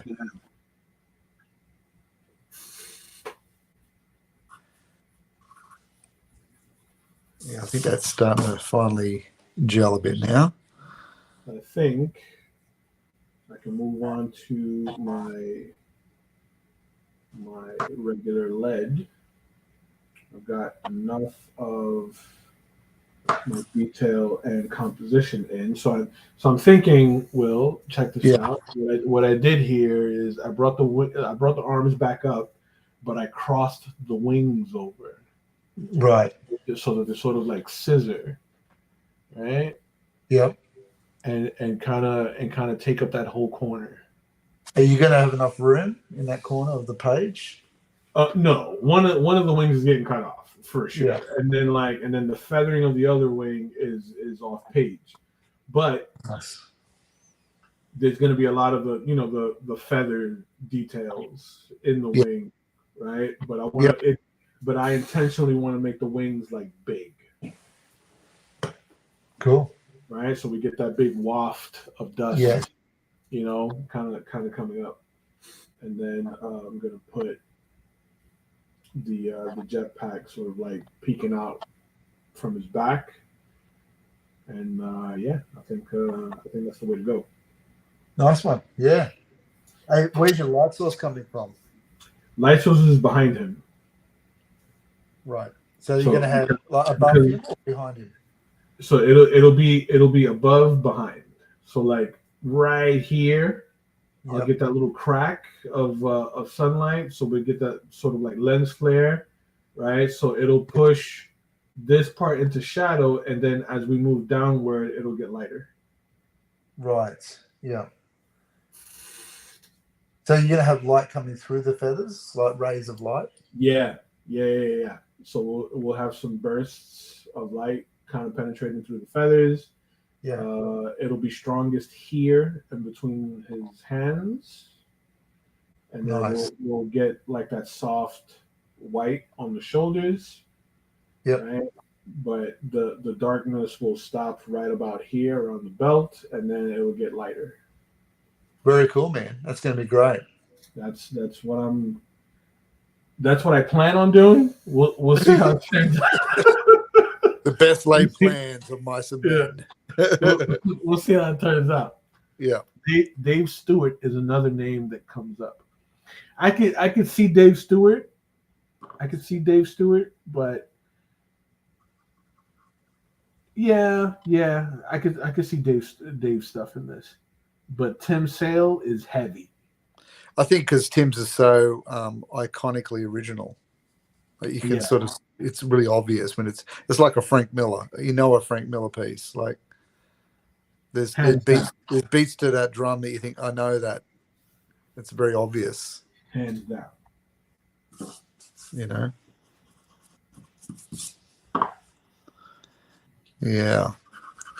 And in other news, good old your boy Todd McFarlane's got the Spawnmobile up for sale. Have you noticed that? Yeah, I saw that. Did you put your bid in? No. Look at this Spawnmobile. Like, what am I gonna do with that? That I remember the issue of Wizard. Same. Yep. I remember the issue of Wizard back in the day that published where he was talking about he built this hot rod, themed after Spawn. And I'm like, that's an egregious use of money. Right, absolutely. And now I think, I don't know, maybe he's just getting older and doesn't want it anymore, or needs to fund something. I don't know, but interesting because he's pushing it hard. I'm seeing him a lot on social media. Yeah. I think it's just because it's been sitting in storage. Yeah, what are you gonna do with it? Like, it's not You it's not got 1991 anymore. Yeah, exactly. Like that's like definitely like 90s nostalgia. When like little hot rods like that were cool, and like you're not racing it. it's a drag. It looks like a dragster, doesn't it? Like it's got It that does. little long. Do with It that. does. Is that like when he was on Instagram? He was on Instagram talking about how he's going to sell it, and he does the voice. I don't know if you've seen Rob Liefeld do the Yes. It's really cool. It's really cool. And Rob does it perfectly almost. yeah, he does. Yeah, he does. Right? So like when he's talking about the car and he's walking around it, I'm like, how the hell do you get into the car? Yeah. You know what I mean? Is it one of those where you got to like lift the whole like top of the car, like the whole thing is one piece? Because he's got like 4 exhaust pipes on the side. I know. Yeah. It's so 90s exaggeration of course, almost masculinity in a way. Like it's just the heavy testosterone driven. It's a reflection of the books at the time too. Like 100%. 8,000 pouches and guns that are way too big to hold. Like it's that embodies that in itself. 100%. Yeah, I don't know how he's going to sell it. It'd have to be a crazy collector that buys that kind of thing. Right. Yeah, it's not something you pick the kids up from school in. Yeah, you can't go for bread. You can't go for bread. In you know what I mean? Like you can't go for a hamburger. Like where are you gonna park it? You know what I'm saying? Like it doesn't look like it's a standard size. It's gonna stick out in the parking space. Yes. I love it. Yes. Where are you gonna put your groceries? It's a 1-seater. You know what I mean? You need a trailer. Put a little basket in the front. Yes. Yep, like, absolutely. It's completely impractical. Yeah. It's like that comedian Jeff Dunham. He bought the original Batmobile from the 80s. Yeah.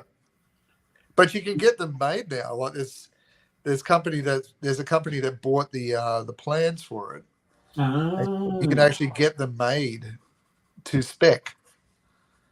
To get the original Batmobile, because it was a Futura, I think was the car. Yeah, and it was a concept car. Was it Ford Futura, something like that? But I think so. Yeah, then they just built it on top of that. But that's the same guy that did the Munsters as well. True. That's right. The Munster cars, which were fantastic and amazing, iconic. Yeah. Man, especially Grandpa Munster's hot rod. Oh yeah, that was the big coffin. Uh-huh. Right.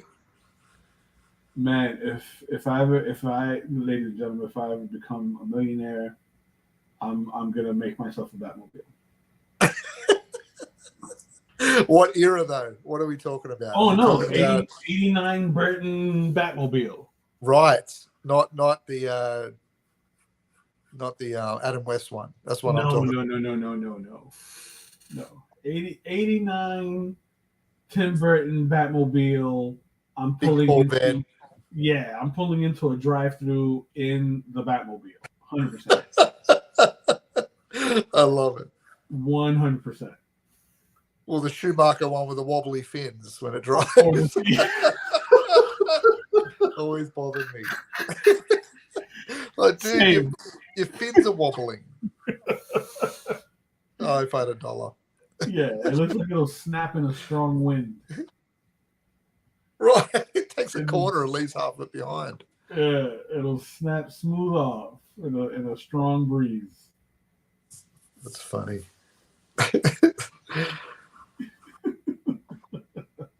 Yeah, so Spawnmobile up for grabs. Spawnmobile. Good luck. God bless them.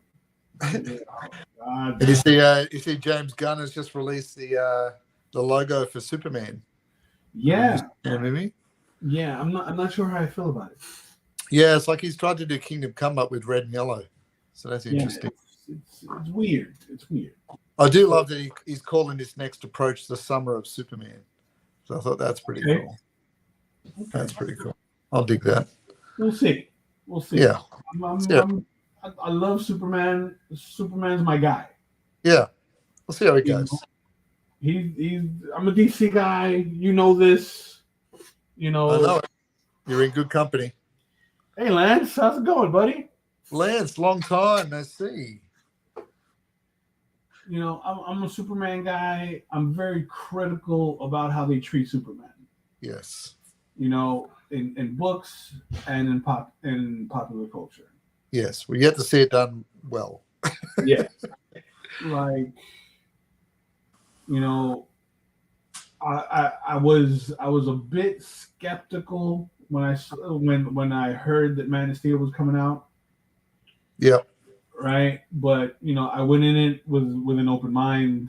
You know, just feeling like, okay, you know, this is going to be like an Elseworld kind of story. Yeah. Right, and I thoroughly enjoyed Man of Steel.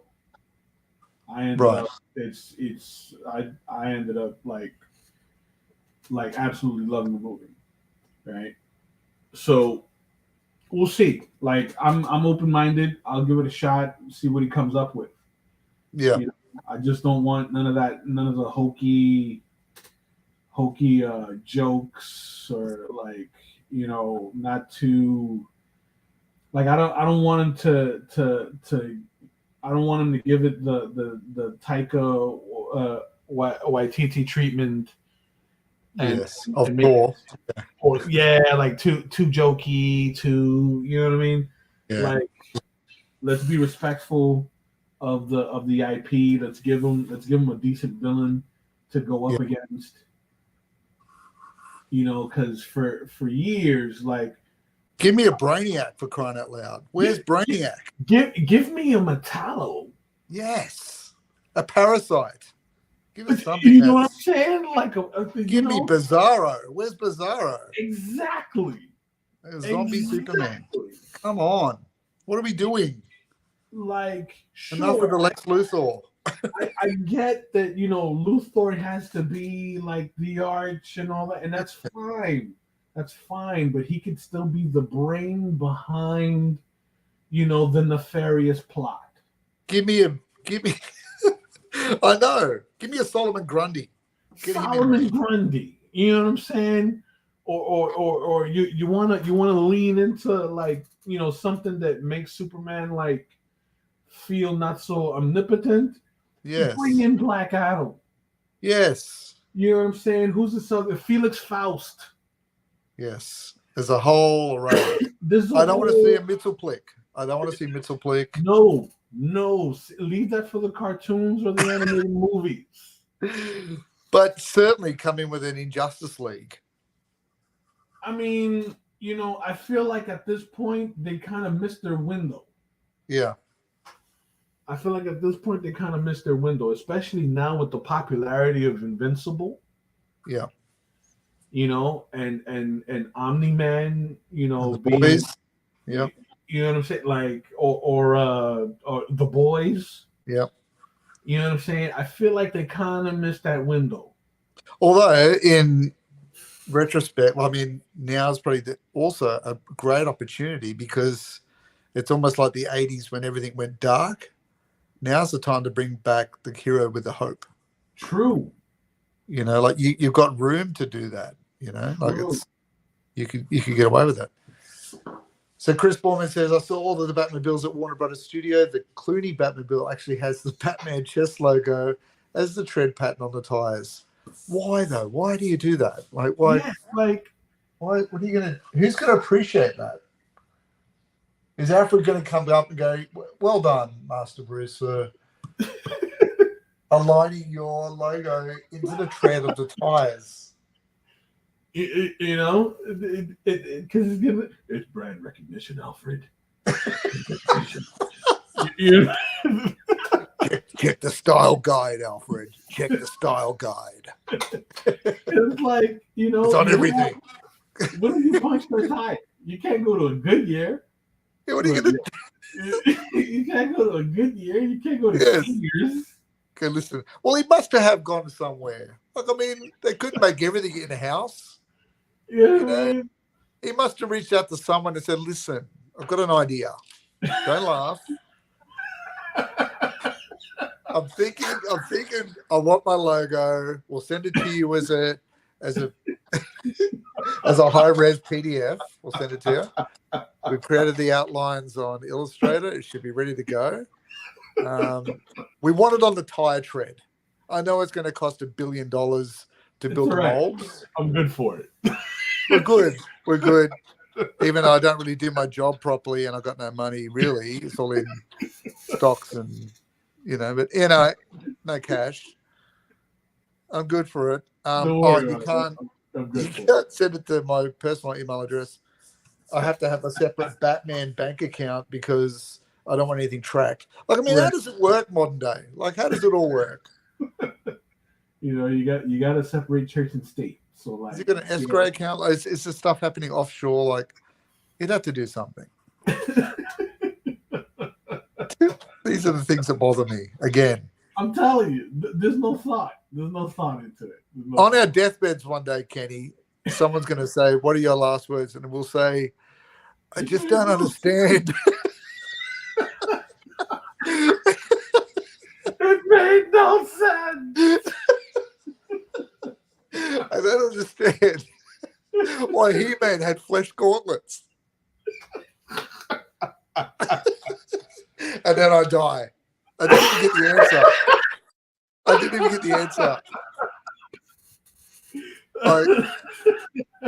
I was not contemplating the seventh dimension or folding time and space to travel across the universe or inner Earth theories or Arctic wall, but I was more concerned with the flesh gauntlet.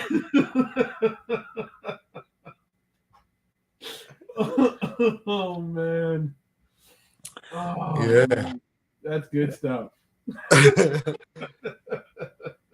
Lance, I think you did too. Was that the Stratos that I painted? Was he in mid-flight with his arms down, or was it the face? I did a portrait of Stratos a while ago. I can't remember which one you grabbed, but I did.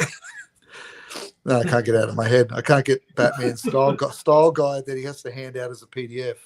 I often think that, well, who did he get to make all the gear? Like, yeah, cool. Morgan Freeman's making stuff in the basement. That's cool. Right. But then he gets in a shipment of 1,000 masks or something that he got from like some company like Temu or something, offshore account. Temu? Is anyone checking? Alibaba? Like, is anyone checking on the overseas account? Oh man. Oh man. Is no one checking? Wait, what is he going to use these for? This looks a bit like Batman.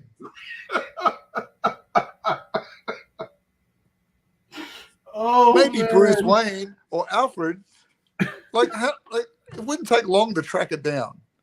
It really would. It's all the manufacturing. Manufacturing is Batman's undoing. Oh man, exactly. No one's asking questions. No one. No. Let's find Batman by chasing him down a freeway. You don't need to do that. Just track down where he's getting stuff manufactured. Someone going around dressed like a bat with bat-themed items. Right. And then you see that on a work order. Like, no one's asking questions.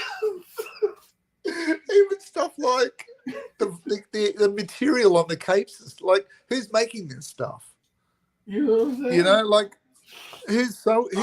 He doesn't have a seamstress in the Batcave going, let's just bring it in a bit here and let's just put this up a bit there. Now try walking in it. Walk in those boots first, and then we'll see if we have to bring him in. There's no team of people around Batman. There's no team. See, it all falls apart. We get to talking, and it all falls apart. It all falls apart. Where's the team of people? You know that. And like, I have to think too, like who. This is how stupid I am. Who like when you're building the Batcave, like he couldn't. If he's anything like me, there's no way you're going to live in what you built, right? True. So who's constructing the platforms that come up from the ground of the bottomless cave, and even simple stuff like in the movie where you had that cool sort of capsule where his suits were kept.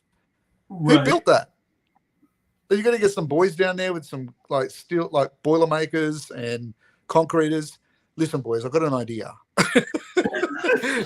Ignore the bats, the lack of lighting, and no electricity. But I've got an idea, and you're going to have to run your cables through a massive waterfall. So I hope that's not an OH&S issue, but this is what I'm thinking. Do you know what I mean? Like, who built all that stuff? Like, and there's no DIY project you can find on YouTube where you go, that's how you cut the steel and timber. That's how you make a hydraulic rotating platform for your car. Now I get it. Oh man! And I would have died. I would have fallen off that little platform that led to the Batmobile. I would have driven off the edge by accident. Like, has anyone ever put it in reverse by accident? You know? Yvette says, man.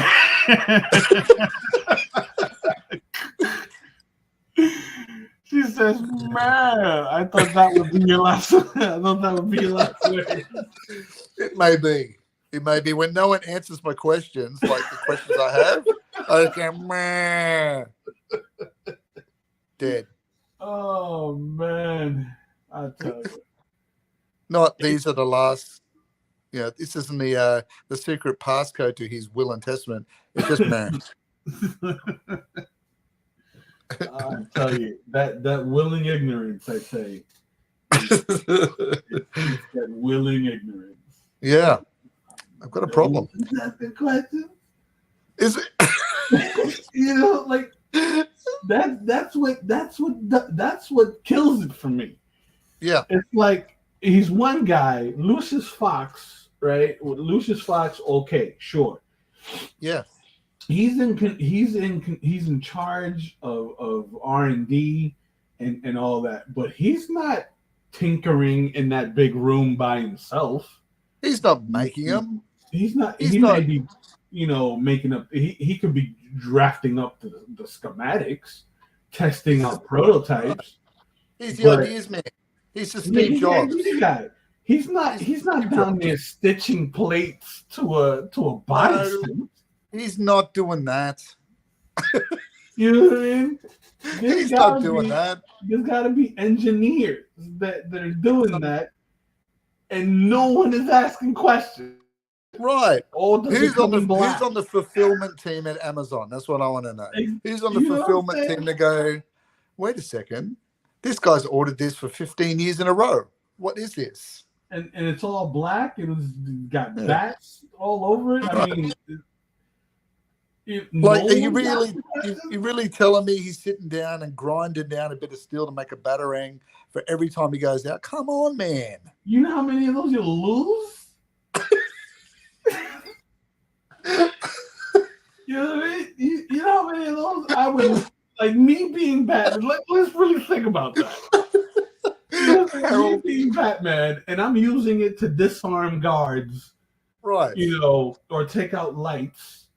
Yes. The city would be littered with like, and then they're everywhere. At least they're gonna pick it up and bag it up as evidence. But what if a stray like a kid finds it? Now he's pretending he's Batman, throwing batarangs at his classmate or something. You know what I'm saying? So now it becomes like a like a community hazard. You know, if you see them, you throw them out or something, or you know what I mean? No one's asking questions. Don't tell me those punks wouldn't be following him around and flipping those batarangs on eBay like they do with your cards. Don't tell me they wouldn't be doing that. That's what I'm saying. Chris goes, it's Harold the Mute handyman working in the cave. Blind and mute. Can't see nothing, Harold. Because, I mean, if Bruce Wayne gets out of the Batmobile, just wants to, get the suit off. The steam. The Man-at-Arms green suit steam. Oh, man. Like, he doesn't want Harold the Mute handyman seeing him do that. You know what I mean? And I highly doubt that, like, Alfred is down there, like, patching holes in the bat suit. He doesn't know nothing. You know what I mean? He's got a whole mansion that he's got to deal with. Right. He's a butler. I highly doubt that Alfred is the only man, you know, cleaning that whole mansion, cooking meals, and then still finds the time to go into the Batcave and dust. He's going to bring that cold-looking soup down to him. That looked disgusting. I was like, what is this? I'm out burning carbs. I want a steak sandwich. I want something that's going to... I want a turkey leg. I don't want... I saw a cold-ass grey-looking soup. He said all the things.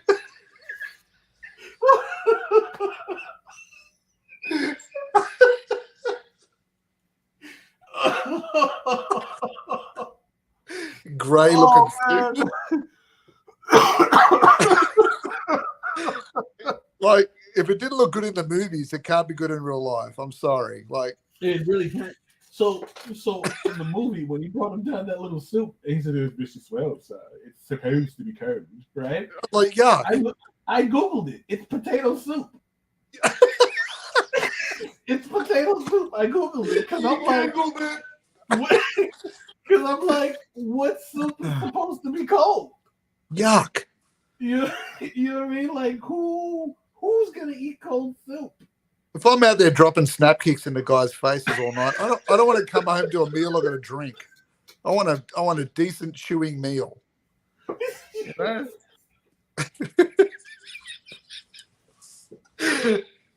Oh, God. I can't see. Shake your old ass up there, Alfred, and get me a decent meal. What are you even doing? It's one person living in this house. How many times do you have to vacuum?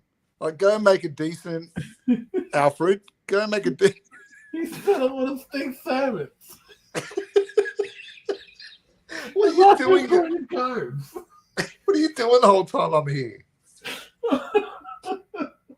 I'm sleeping half the day, and then I'm making a what mess could there be to clean up? Oh, my goodness. I think Alpha needs a performance review. I think that's my feeling. Once again, welcome, ladies and gentlemen. We'll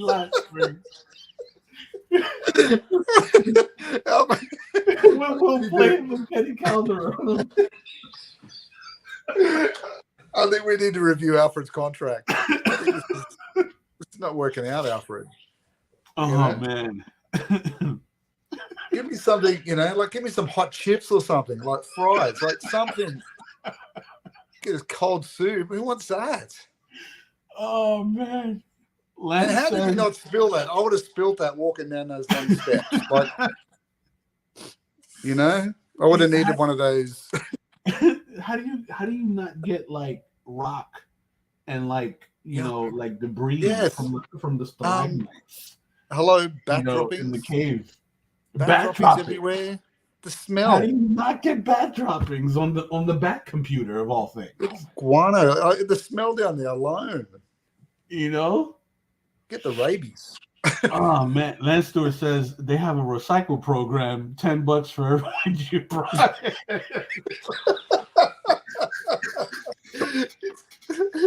A bunch of people following the Batmobile in a Volkswagen combi van or something, just picking them all up. Oh man, in Shazam, they were buying and selling batarangs and bullets that shot Superman on eBay. Yeah, I would buy one. I would you buy know, that. just to hold one down. Yeah. Just to hold one down and say you got it. I got it. I got that bullet. Oh, man. Oh, man. There you go, Vet. We went right off that road. Oh, that was gone. We were gone that time. We got deleted. That's it. Oh, man. That's it. These are the questions I have. Like, I'm concerned. Even when I was watching that movie, I go, why the cold soup? Like, can we do better than this? We can do better than this, Alfred. You know what I'm saying? Like give me a pizza or something. Anything, a burrito. He's already a small guy. Yeah. You know, let's get, you know, let's give him some red meat, something. I want to hear a bit of like emotion out of Alfred. Like, you know, Bruce Wayne takes his shirt off and his back looks like a road map. Right. I want to hear Alfred like, Jesus, what the hell? Like, I want some. What the hell is this? Jesus. Did you get mauled by a bear? What are you out there right now? What are you doing? This isn't working. Maybe you should put on hockey pads. Maybe. I'm ringing Timu. This armor is not working. Timu armor.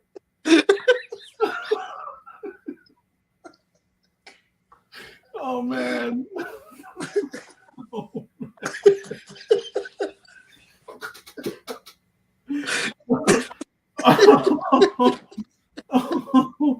oh, Timu armor. Oh, man. You nearly killed Kenny. You couldn't even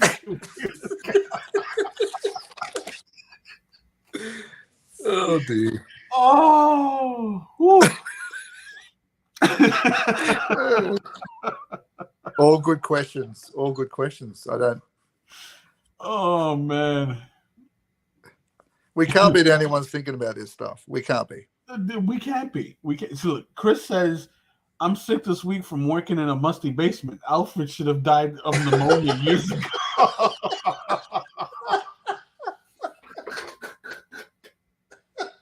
You just find him.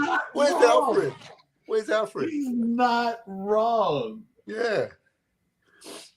You would have had the rising damp of the lungs. Like you would have had some sort of tuberculosis or something. It just boggles my mind that no one's asking questions. Right. Like I can buy the whole Bruce Wayne went around and saw every person that could teach him how to fight. Yeah, cool. I got it. I can buy that. Right. But I can't buy that he did that as well as got like, you know, this expertise master, architect, master, builder, carpenter, boiler maker, welder, and tech. Like who put the computer in there? Like, exactly. I can't do anything if something goes wrong on my computer. I need someone to help me, even if it's something. Why do I have to log in 15,000 times at work? Oh, it's just this, and this. Like, who's he ringing? Who's he ringing down there to say, look, listen, I can't log into my computer because they've changed all the passcodes on the crime files, like downtown. So can you help me hack back in? Like who's? Come on, man. Like what's his Norton antivirus looking like? Yes. Right. You know, I don't like the new Windows update. I don't like this screensaver. I don't want to see the pretty mountains. That's another great question. Is he on Mac or Windows? Right. He can't be on Bruce Wayne. Like, I mean, he's got to have something that aligns with the operating systems of other things, you know? I don't know. These are the burning questions, ladies and gentlemen. These are the burning questions. They are burning questions, damn it. Every time I watch these movies, I'm like, what is this? Who built that? It's cool, but who built it? You know? What kind of a budget is he working with that he's like... Right. You Then you had know, that shipping container that had like the 15 layers underneath it that were all like weirdly illuminated, like it was one big O-ring light. Like, right? who did that? Alfred? You didn't do that. Yeah, like I could understand if it was something that had like a different purpose originally. Right. Like it was And a warehouse or something. right, and he's like, you know what? Let's just go here. We'll use it for this. It's off the books. Blah blah blah. Yeah, yeah. No problem. But Right. he had stuff like coming out of the floor. You know what I'm saying? He had stuff coming out of the floor, a ramp Yes. that would come down so that Right. he could conveniently ride his motorcycle out into the street. Again with the ramps, like, and the floors that jump up and down. Awesome. Absolutely. Like, and then Bane comes in, figures out where he is, blows the floor out of the building without destroying everything. Like, how? When did he? Like, who did he get a demolitions expert in? Like, was he consulting No one's people? asking these questions. Like, this guy was in a cave his whole life, in a dungeon. Chris Borman said that the back computer crashed when it ran Vista.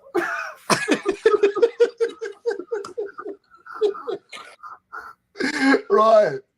Oh, Because I guarantee you, if I was the new Batman and I went down there, I guarantee there'd be 1,000 plugs that wouldn't work anymore because it's out of date. I'm thinking, well, who am I going to get to fix this? I mean, okay. How many wall outlets do you think you got? Oh, the multi-plugs. You know what I'm saying? Like, it's either he's got to have like a surge protector that's the length that's the length of like a dining table. Yes. Or he's got to have like a separate generator somewhere on the outside. Like Correct. What kind of power? You know what I'm saying? And it's just one guy. A lot of power. Like, I don't know if they do this in Australia, right? But here in the States, especially here in Florida, right? The police force, right, will fly a helicopter over like just different communities, right? Shining this like sensor on the houses, right? So it's how they find grow houses, right, in resident neighborhoods. So, the typical house is supposed to generate X amount of wattage, for running air conditioning, lights, whatever, all the electrical equipment in the house. A grow house generates more wattage. Right. Okay. For the plants. You know what I'm saying? For the fluoros. So that's how they're able to you'll hear the helicopters way up high. Yeah.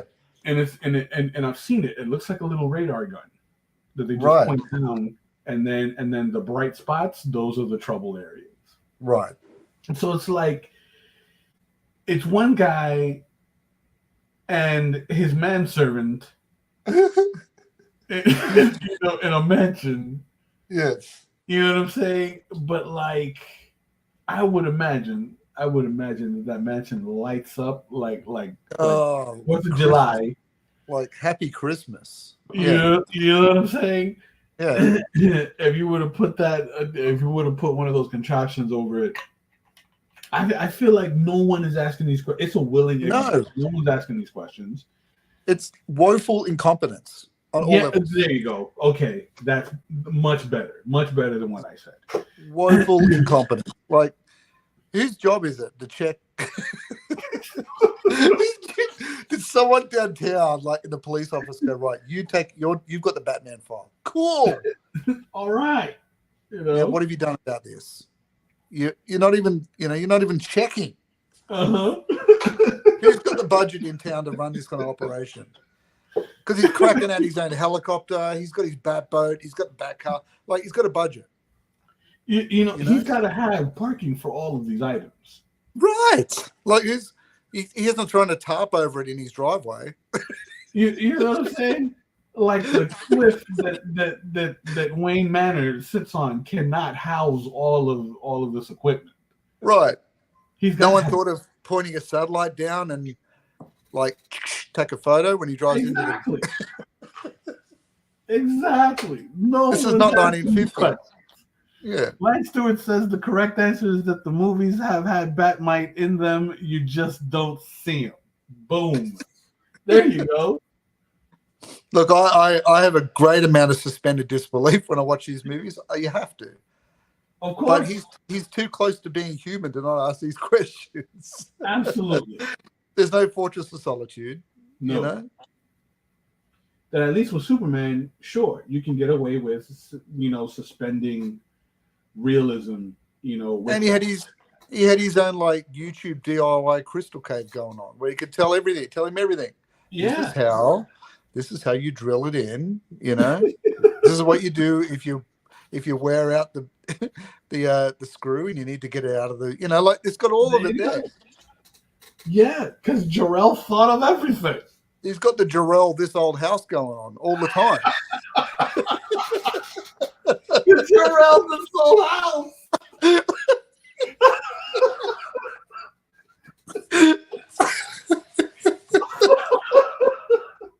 It's Jarrell in his Kryptonian garb with a tool belt around.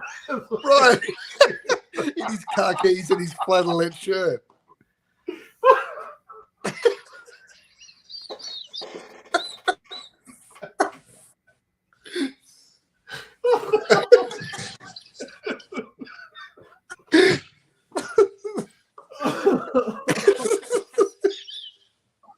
Oh, man. Who's Batman got? Alfred? He doesn't know anything.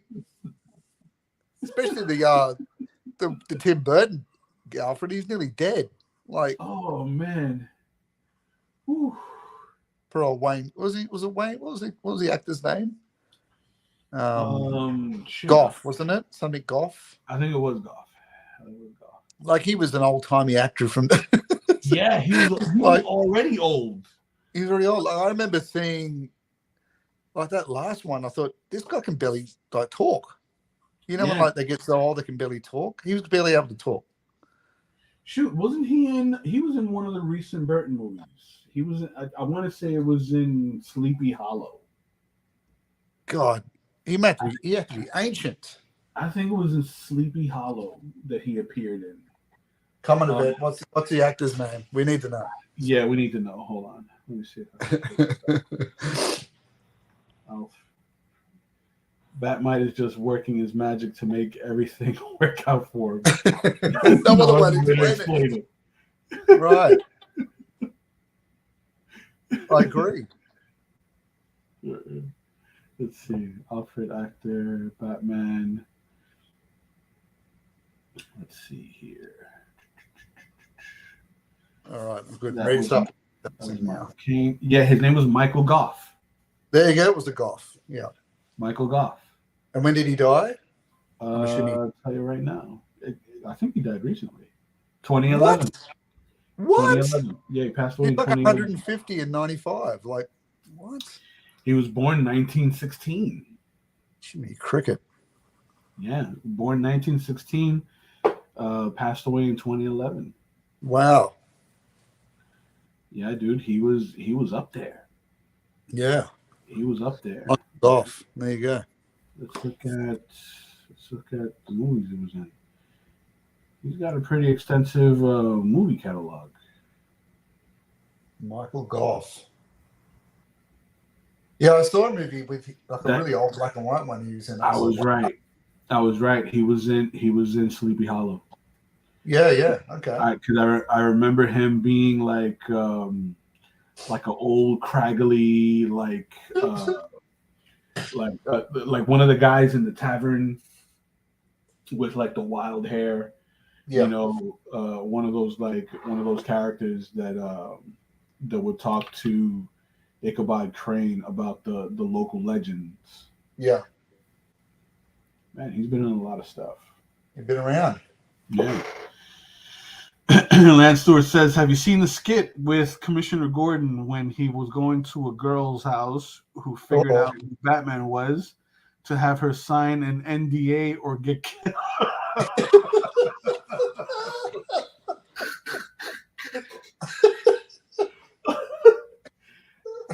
No, man, you got to share that one. No, but now I think I need to. Yes, that sounds fantastic. Oh man, That sounds fantastic. Yeah, I love it. Oh man, hold on. Let me see. Let me get a clear shot of Stratos' gauntlets.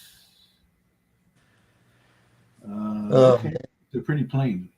So yeah. So I may just thin these out just a little bit and show a little more of the forearm.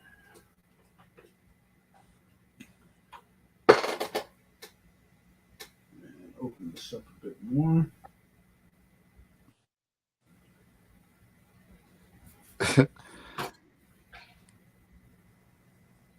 How you doing over there, Will?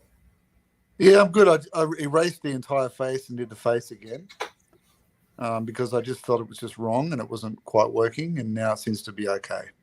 Good. I just think I just had the angle wrong, I think.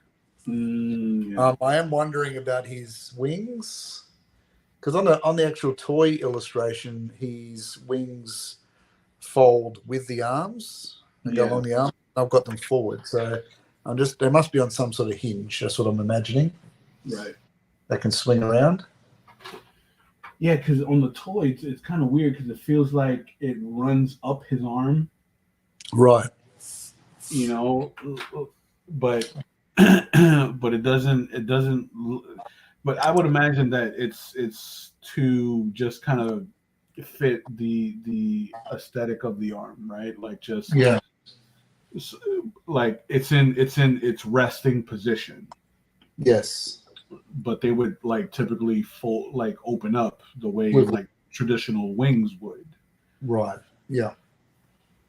Because I don't know, I'm seeing there's so many different iterations of the character. Mm. But what seems to be consistent is okay. So look, I'm seeing a more modern version of the toy of the Stratos toy, and it looks like there is a hinge in the wings to where the wingspan opens up. So okay, that makes a bit more. There's a great statue that was brought out too by the same guy who did that Skeletor one we looked at last time. It might have been Sideshow. But they did a Stratos one as well. That looked pretty good. Okay. Yeah. So that makes a bit more sense. Now we could pull some of these feathers out, shortened up the gauntlets a bit. Yes, I'm just putting his straps and belt in now. Just trying to get that right because he got a double belt. I'm seeing that he does, but there's a belt that seems to go across the abdomen. Yeah, it's like he's got a parachute sort of strap belt thing going on there, and then he's got his own belt. And then it's the traditional like Masters of the Universe belt with chunky the ribbons. Belt. Yeah.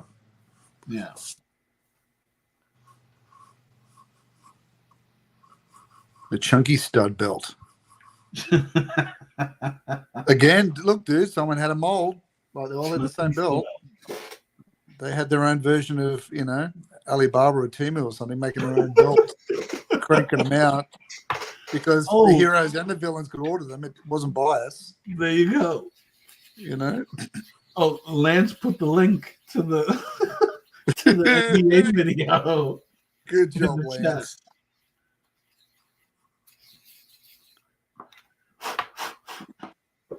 So I'm gonna switch pencils here to one that's a bit lighter, because the tip on this one is a bit more blunt, right? And because I'm not going to be doing too many fine details anymore, I'm just going to start penciling in the wings, right? And some of the elements that I'm going to use to sort of frame Stratos in the shot. So we're going to just kind of jump in here and work from the gauntlets. and start off with small feathers over by the elbow, and then progressively, fan them out into bigger lines moving away. Do the same thing here.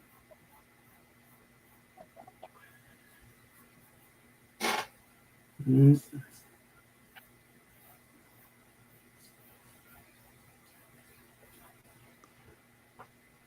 All right. Double belt action done. Double belt action. Actually, let's make it feel a bit more dramatic. Maybe I can get away with moving it back into the shot.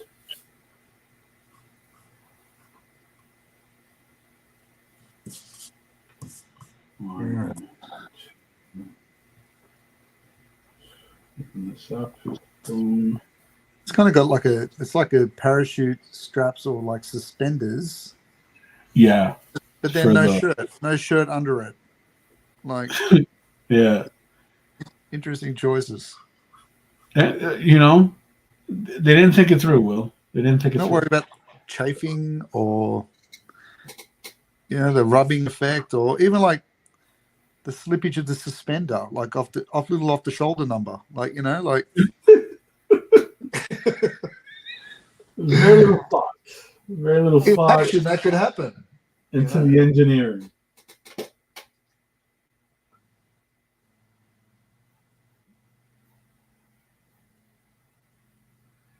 I think this is the first one where I go off the page with the wings on this. Lance Stewart says, I have to ask, does my name in any way sound like Wayne? When you said my name, will it come up as Wayne in the captions? And half the time when I order takeout, they put it under Wayne. Not at all, dude. No, but now yes. I don't know how anyone would make that mistake. No. I think you want to be called Wayne, don't you, Lance? Come on, Lance. Own it. Just own it. Who would make that mistake? It's crazy. Crazy amazing.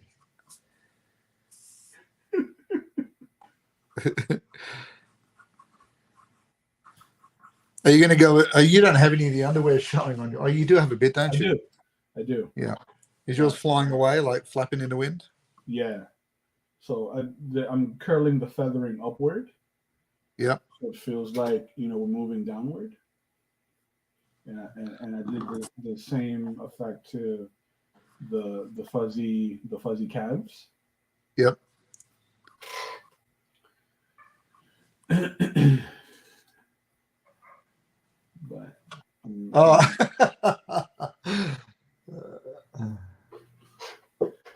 But that's interesting. There you go. A few times captions. Let's go with it, Lance. I think we do it. Nice. Lance Wayne, or just Wayne Stewart. Wayne Stewart.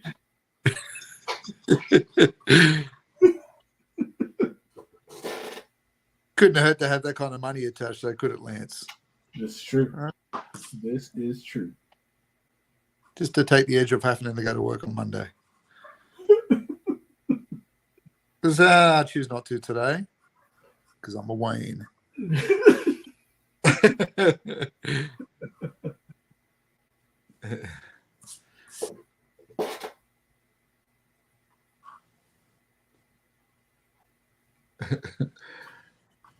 know what? I'm starting to like it. Starting to dig it. That's good, Kenny. Look at that. Yeah, starting to dig it. If I bring the camera up a bit higher and you guys can see the whole thing. Yeah. Right? I'm interested to see what that looks like in color when you start your background. Yeah. Because I may add a bit more plumage to the wings. So that the wings... Plumage. Yes. Plumage. So we get, a nice big kind of mass up here. Yeah. Right. Here, back to the drawing board. We love some plumage. That we do. That we do. I've been watching The Office, Kenny. I just finished watching Pam's wedding, Pam and Jim's wedding. Yeah. There was a moment I cringed so bad I had to walk out of the room. I love I that had to show. walk out of the room. I couldn't do it. I love that show so much. So much. We're fucking crazy. Oh, it was when Michael had to intervene in the speeches. You know, when he jumped up where they were trying to keep Jim her actually pregnancy announced a that- secret. And then he starts getting up explaining to everyone how it happens in modern day relationships. And how condoms block. Yes. Condoms, you know, I couldn't do it. they block I the left. feeling. I had to walk out of the room. Come back later. I couldn't It's do not it. necessarily. It's not necessarily different for the woman. Oh man, I love that show so much. So funny. Oh my God. Man. I'm just gonna drop some details here on the backpack. Did you see that link I sent you where they were talking about doing a reunion show? Oh yeah. When I think that was a monologue from SNL, Yeah. wasn't it? Yeah. Yes. Yeah. But I'm just wondering if that was trying to get some sort of crowd reaction to whether that's something they want to do. I think I got mixed feelings about it. I would love to see a reprisal, but I think a lot of how that show was written wouldn't work today. Right. It wouldn't work today. I mean, they tried to do a spinoff with Dwight and his family. Did they? Yeah, they did. So, like, if you remember in the well, I don't know how. Have you seen like the whole series? No, I'm up to. I think it's season 6. I'm up to. Okay, so later on, because there's a lot of episodes in every season. Yeah. So later on, after Michael departs from Dunder Mifflin, right? They're still trying to figure out who's going to be manager and so forth. So like later on, right? There's like 1 or 2 episodes that are completely dedicated to Dwight, right? They're focused on like Dwight's family. You know, they introduce his sister. He's got a brother that lives on the West Coast. Yeah. And so like the introduction of all of those family members was meant to, I guess, like shop a pilot of to NBC based on Schrute Farms. Oh, like with Moe's. Yeah, with Moe's, and you know what I'm saying? Because I think it's Dwight's aunt, right? That he's got an elderly aunt that passes away, and she leaves them her farm, which the is the bed and breakfast farm, which is a farm that's bigger than Dwight's. So so you know, and at the end of the episode, Dwight has a conversation with his brother and his sister. Like his sister lives in the city, right? So she's not into farm life, and she has a child. She has a son, right? And Dwight's brother, his younger brother, lives on the West Coast, and he grows weed, right? Because it's legal over there. So, you know, it's to kind of set up going into like a pilot for Schrute Farms. That you know, they figured, you know, it would kind of like kill the magic, right? So they never like went through with it. Like young Sheldon. Right. They never went through with it. And I think there was another like kind of pitch for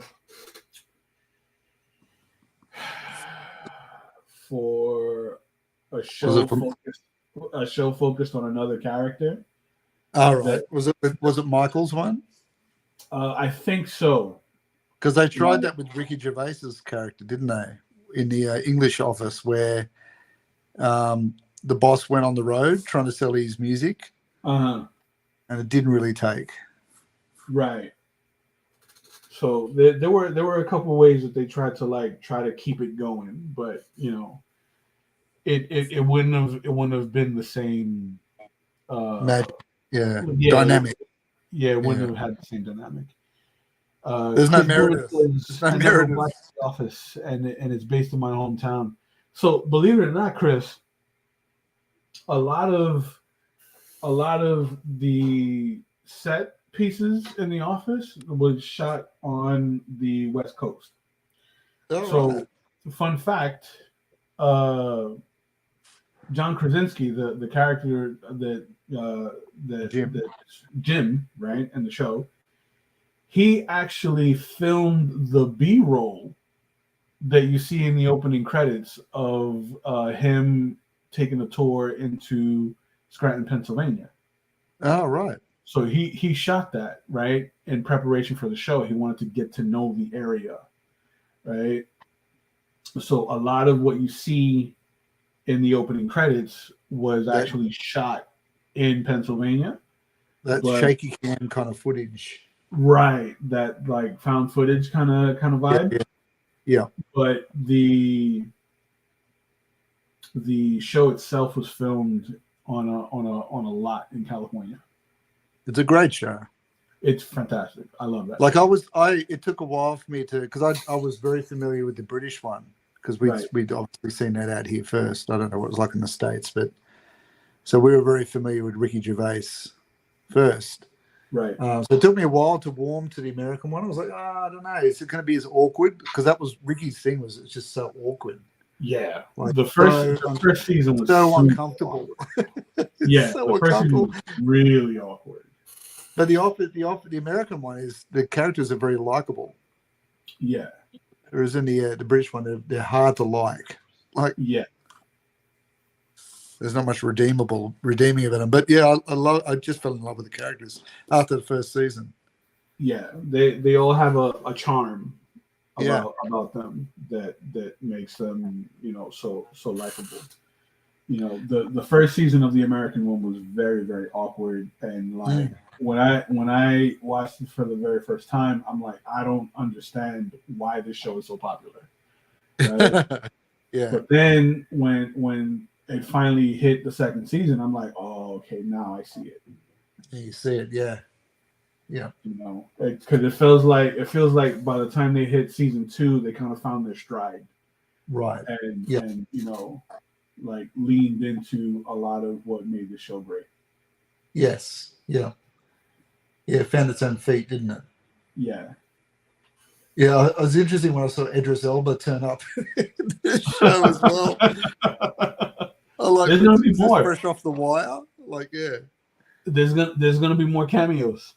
Yeah, very funny. And like when after Michael leaves, yeah, right, and he decides to go live with Holly.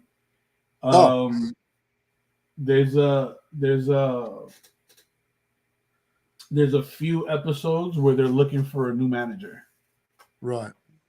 So I won't even spoil it for you because like some of the people that come into interview for the manager position will surprise you. Oh, really? Yeah, I can't wait. Yeah, it's a good palate cleanser after you've had a funny day to watch that show. Absolutely. I'm going to drop some particles here. Just trying to figure his helmet out, Kenny. Does that band that runs under his eyepiece run right around? Let me open up the reference. Let me look at the reference right now, as a matter of fact, because I think that it serves it does. It goes towards the back of his helmet. But look at the mini comic one. It doesn't. down the bottom right-hand corner. Yeah, that's right. I'm And like, yeah, but I don't know. But then the Filmation one, it goes around, but it doesn't. Then he's got a chin piece that happens underneath the helmet there. right. What? Now, I think that you can get away with not doing that part underneath the chin because Right. he's got like, you know, his whole his beard Yeah. and the helmet sort of like hides a lot of the shape of his skull. Yeah. I'm just going to Right? excuse myself. I'll do a bit of extra research. It almost feels like a bucket. Yeah. Helmet. Let's have a look here. Okay, so the toy. Okay, so the toy version, it goes around like this and kind of finishes there. Okay. And then the helmet goes like that and tucks under his chin. I see. I kind of like that. Gotcha. And then he's got the cool fins that go on top. Right, he's got the 3 fins. Yeah, I'm going to go with that. I think that's cool. Meh.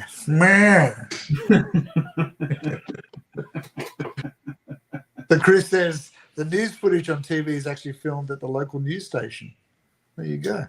Ooh, very nice. There you go.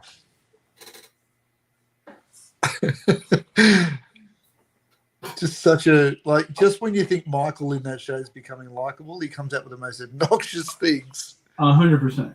Oh my god. 100%. I think one of the most popular episodes of that show was the dinner party. Yes.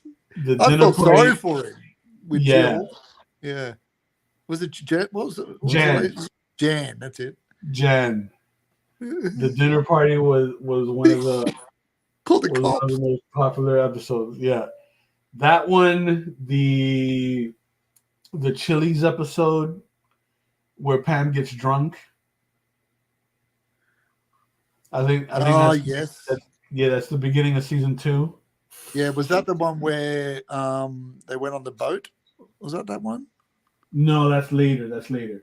The conference boat ride. Yeah. Yeah. The another awkward one. When Michael starts dancing. He tries to run his motivational conference over the top of the captain who's trying to talk at the same time. Oh my god. Yeah. And Jim's brothers just, oh my god, terrible. Yeah, they're horrible human beings. At the wedding, They're terrible.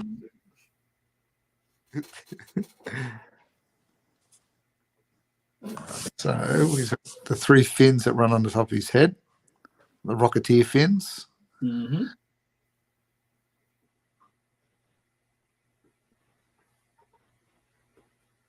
Which, if you were flying at full speed, that would be quite a dangerous thing.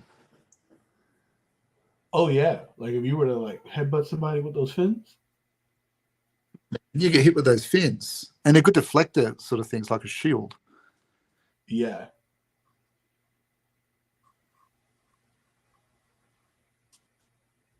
Yeah, very cool. And he's got some weird sort of design at the nose piece here.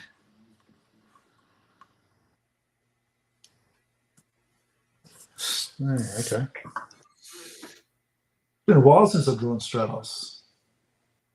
Oof, this is my very first one. He looks odd without his beard. Clean shaven Stratos. You know?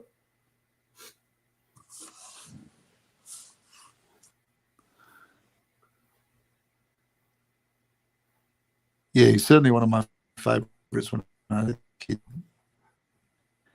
Yeah, I think because he could fly, like he wasn't it wasn't ground based.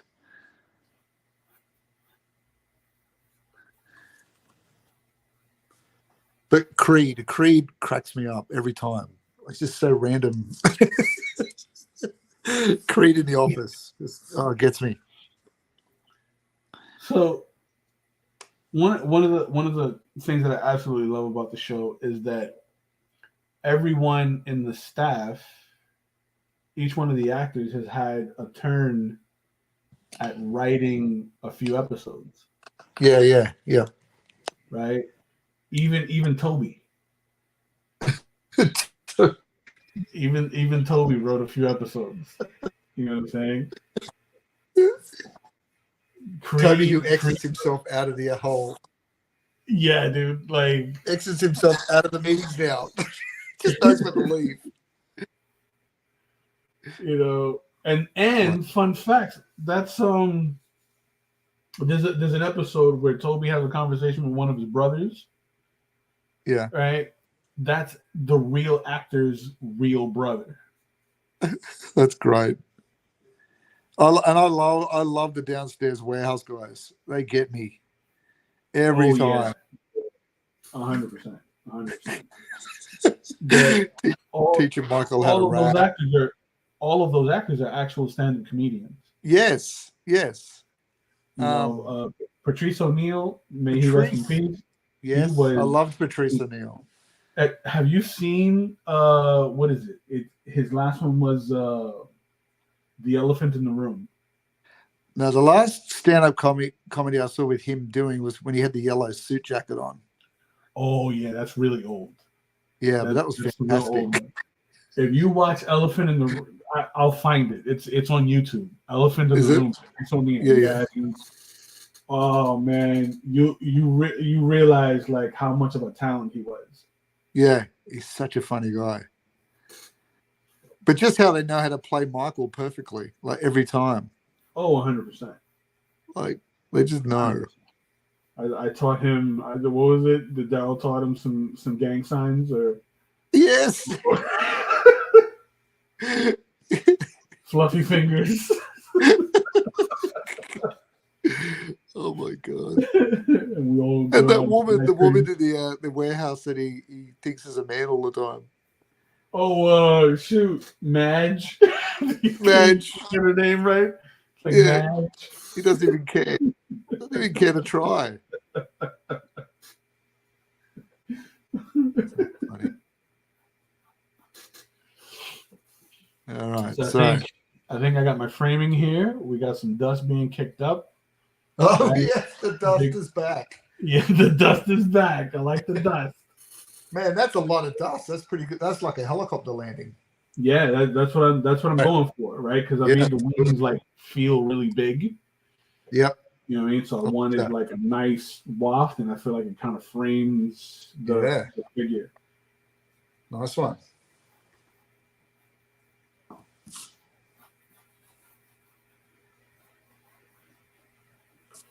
Nice one.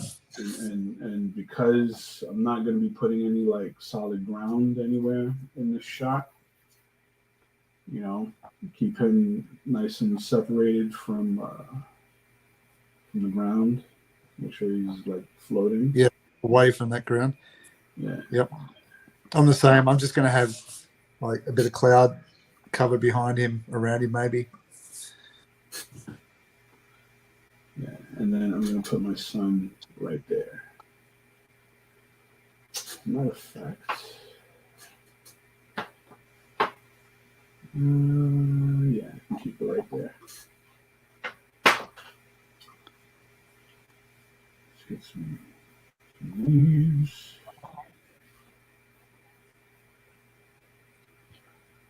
Grass kind of being kicked up. How much of the 1980s chest hair are we going with, Kenny? Ooh, you know what? I think the doormat. How much is the doormat. He's got taco meat. He's got the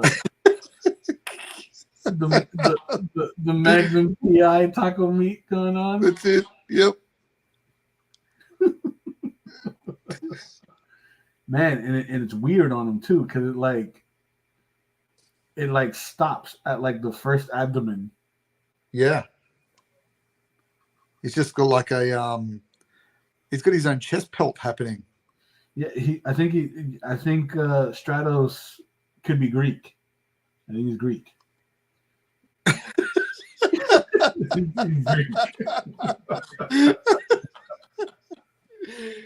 He's Greek. He's got some interesting choices on the where he shaves though, doesn't he? Like he's got a skin tone face, and that's the only thing skin tone.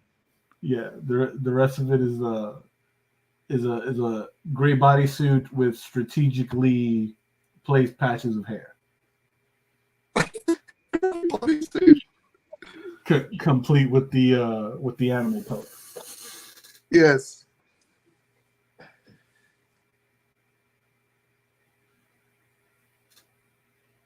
Yeah, he's a fun character though. I like Stratos. I do like the design though. Like this is my first Stratos like ever. Yeah. And I do enjoy I did enjoy like drawing this. Yeah, I think Lance owns the first Stratos I did, which was a flying one, and he was kind of like looking down, like the one you drew for me with the hand up. It's kind of that angle. Yeah, it's a really sort of foreshortened Stratos. Nice. And then the second one I did was just a portrait I did a few years ago. I think I saw that one. The head. Yeah. Yeah. Yes. The side profile. Yeah.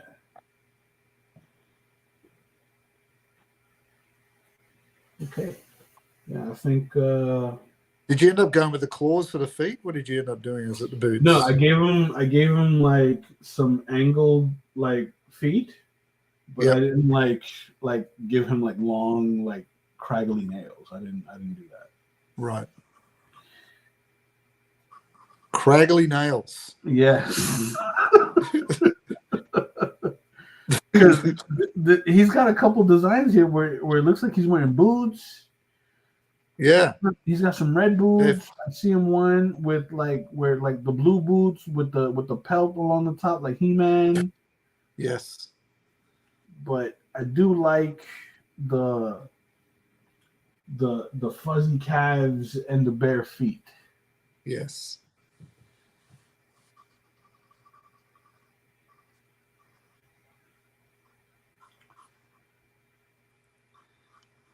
Oh, this is the statue.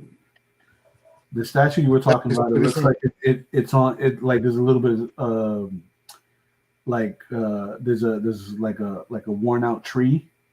Yes, and he's landing. He's landing on the tree with and there's like the puff of smoke. The great pose. Yeah. Yeah, that's a great pose. That is a great pose.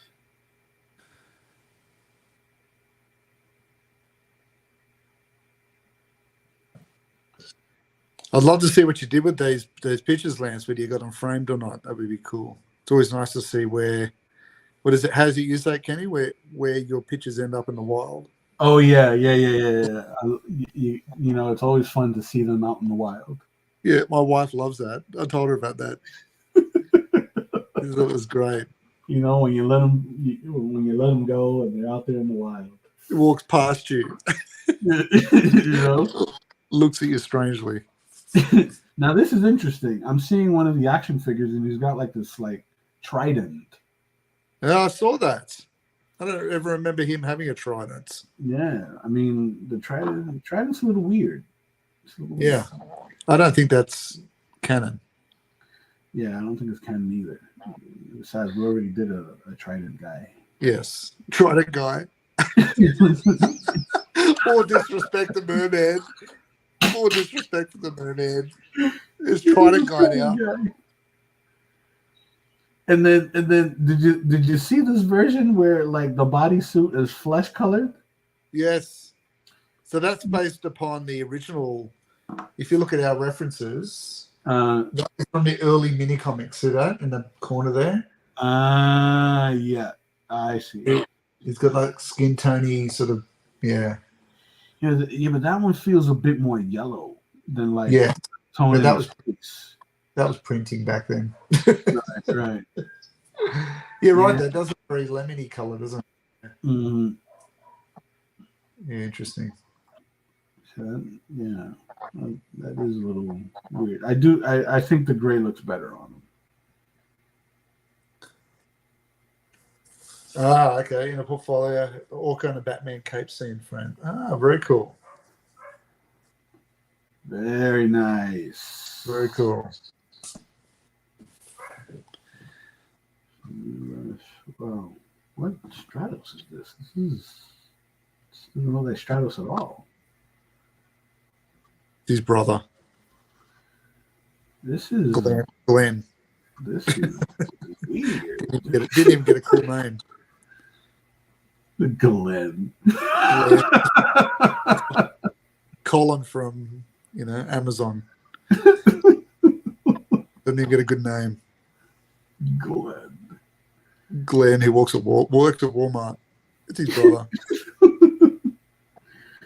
Yeah, this is some impressive stuff. This is some impressive stuff. Well, the statue has the full 360 turn. Yeah. Right. They've done a beautiful series. There's a whole bunch of them. They did Trapjaw and Beastman and Skeletor. The Skeletor had him running the Panther. Right. Yeah.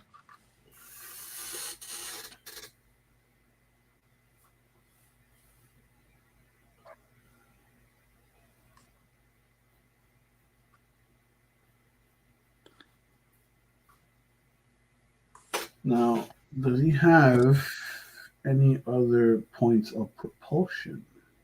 This is jetpack, isn't it? Yeah, it's just a jetpack. Just a jetpack. This modern version has it on the back of the calves, but that looks like armor as opposed to the fuzzy calves. And I like the fuzzy calves. All right. Well, I've just about done mine. I think it's ready for paint. Yeah, so am I.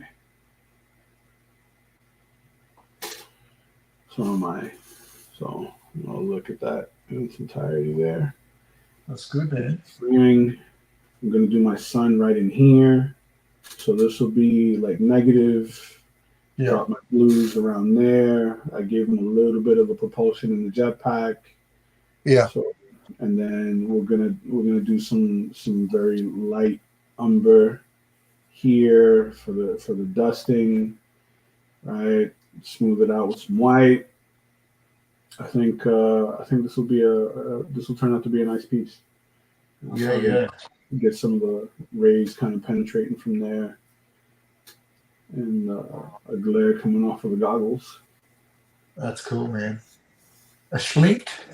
The slink. A slink. The goggle slink. Yes. Oh, that's right. You had the Panthro piece, didn't you, Lance? That's right. I remember. I had to finish that series. I've got the Tiger one all drawn up, ready to go. Chitara. So I had a few that were ready to paint. I just got to get back to that painting part. Sweet. Maybe we need to introduce Thundercats as a one of our challenges, Kenny. So that would be relatively short though, because Thundercats isn't as deep. It's the core characters, and then we got the villains. Mutants, yeah, the mutants would be fun. I'd love to do the mutants. The mutants are definitely fun. Yeah, for sure. Jackal Man, Vulture Man. A lot of the side guest characters, like the Robears. Oh yeah. I suppose too. It depends on whether you take on the new stuff too. They had that great series that came up in the. It wasn't the most recent one. It was I think it was. No, it was the one before that, where Lionel's a teenager. Right. Yeah, yeah. That one had some really good designs. Yeah. That one had some really good designs going on.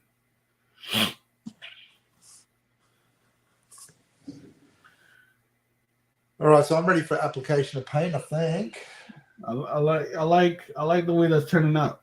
Oh, he had your double page from Kenny. Oh, yes. I think Chris Miller bought the Panthro. Yeah, right. Yes, that's right.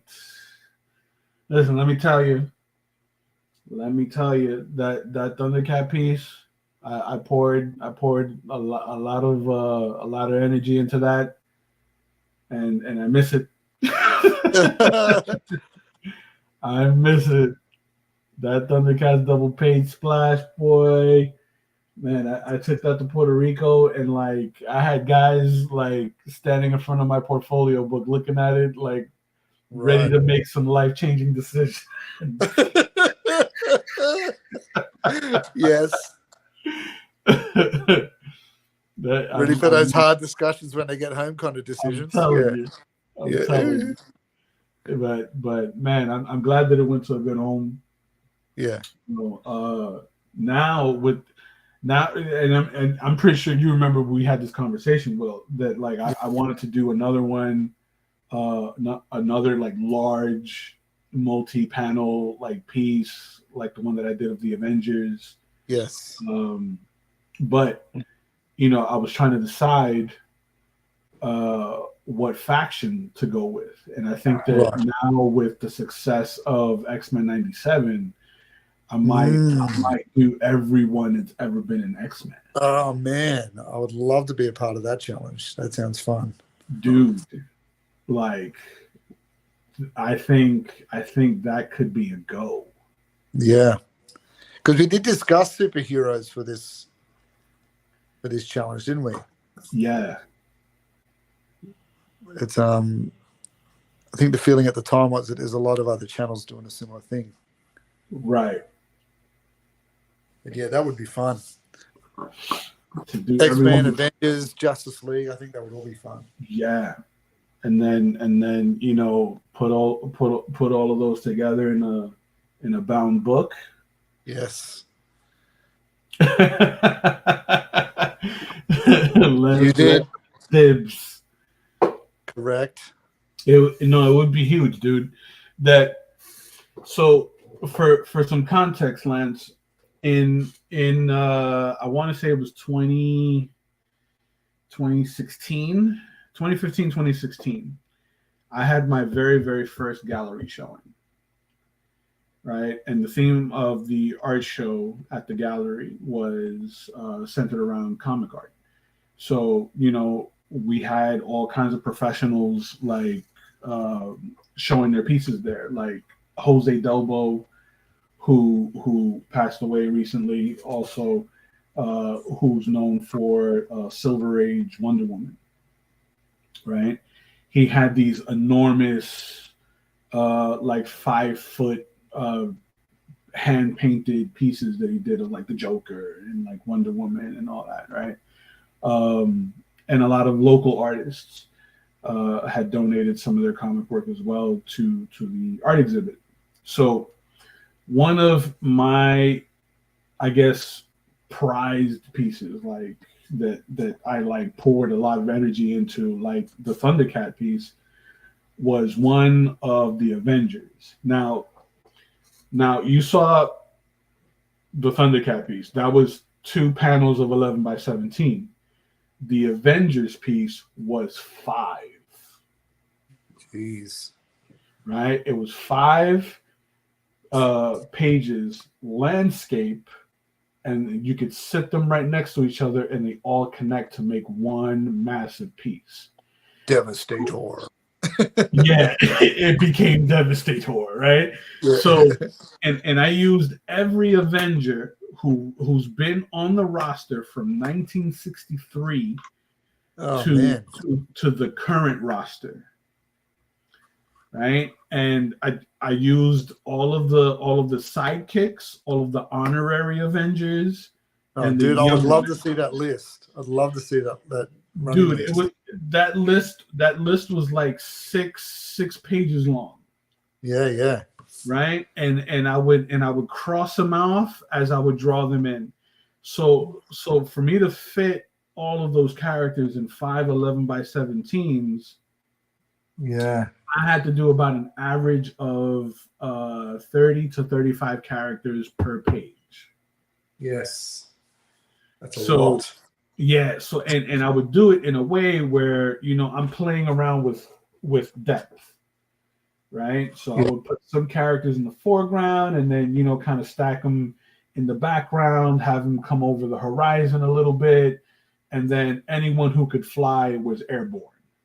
Yeah. That's how I was able to pull that off.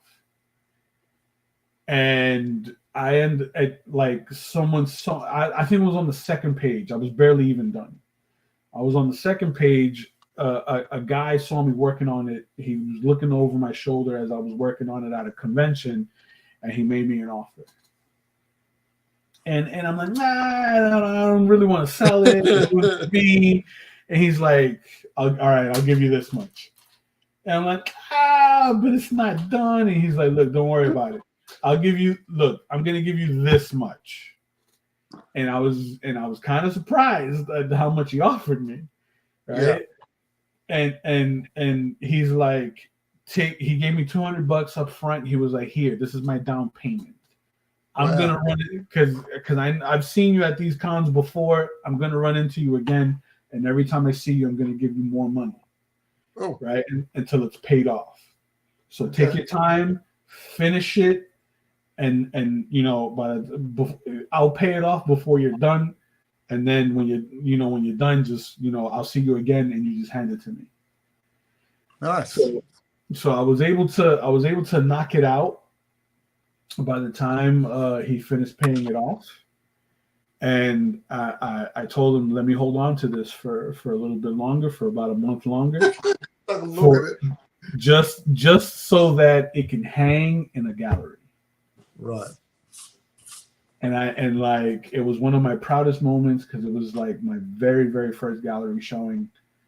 And I was able to display it, in all of its like splendor, along with some other original pieces that I did.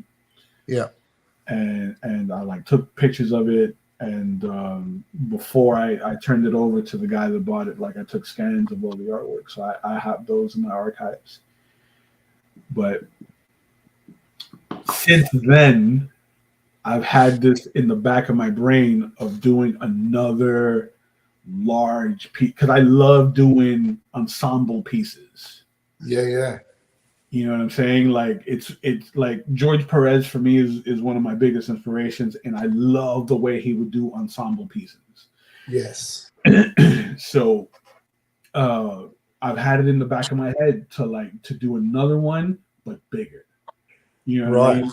Yeah. So I ran through like my mental Rolodex on like who are some of the biggest factions that I could do this around, right? So X-Men was one of the first ones that popped in my brain because that's had a rotation over the decades, right? Because you could do X-Men, X-Force, X-Factor, Excalibur, right? Alpha Flight. Yep. You know what I'm saying? The New Mutants, Generation X, the Brotherhood of Evil Mutants. Yes. Like that's big. The Morlocks. Yes. You know what I mean? Because that's a hefty roster. Then the other one that I thought of is everyone that's ran through the Justice League. Yep. Now that would be great. Because that's it's the JL, the Justice Society. Yes. The JLA, which is another separate fact. You know what I'm saying? Like, yeah, like that's a really deep roster because we're talking JLE. The JLE. You know what I'm saying? I also thought of doing what was this other one? It was X-Men. It was Justice League. I did Avengers. It was it's on the tip of my tongue now. The Jedi Order. Oh yes, yep. The Council. The whole, but like all of them. Yep. Going back from like the old Republic to the new.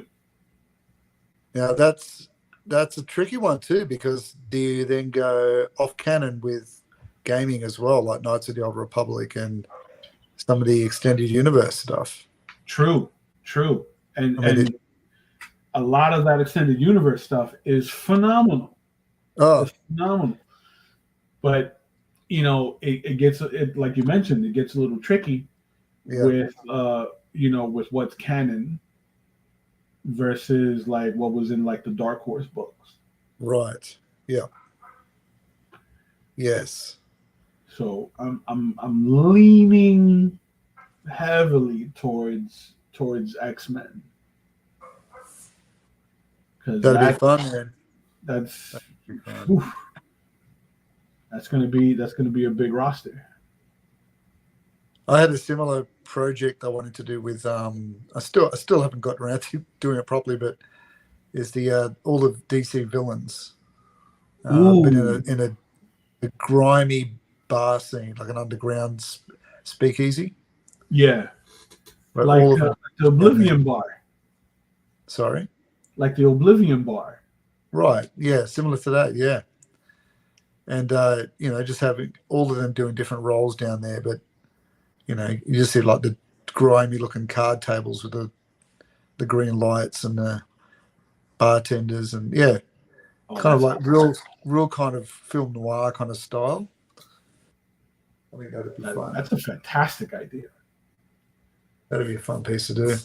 You get like some Easter eggs where there's a couple people at the bar having a drink. Yeah. Some others like shooting pool or right. Poker. I had the composition laid out. So I had like Solomon Grundy as a bartender. Nice. Some of the sort of darker characters kind of hiding in the background, like Scarecrow in the shadows and stuff like that. Right. But and of course the classic card table with Joker with his cards around the wrong way. Yeah. With his cards around the wrong way, showing everyone. But Poison Ivy singing, like some of those sort of classic Casablanca kind of style bars, Yeah. Rick's place. Like all right, the dive bar. I think Kenny, we're done with that till next time. Yeah. Lance says, I have a cool Spider-Man one that I picked up from Metcalf a few years ago. Okay. That he turned into a print. Sweet. See, and I considered doing a Spider-Man one too. Yeah. I considered doing a Spider-Man one, but I feel like I can do that in a page. I don't know. There's a lot of villains. He does have a lot of villains. He's got a good cast. He does have a pretty sizable rogues gallery. Yes. Right? But like how many of those rogues, are like relevant today? Right. You know what I'm saying? Like without going into like the condiment kings of the Spider-Man rogues. You know what I'm saying? Yeah. Like the Flash's Rose Gallery, very similar. The Flash's Rogue Gallery is fantastic. Yeah. Like the Flash's Rogue Gallery, I thought about doing that one too. I actually was able to do that on a sketch cover. Because it'd be good because they're so campy and bright as well. Like, I was able to knock that out on a sketch cover for another one of my clients. Nice. Very cool. That one I got was one page with Spider-Man surrounded by his villains and villains' heads.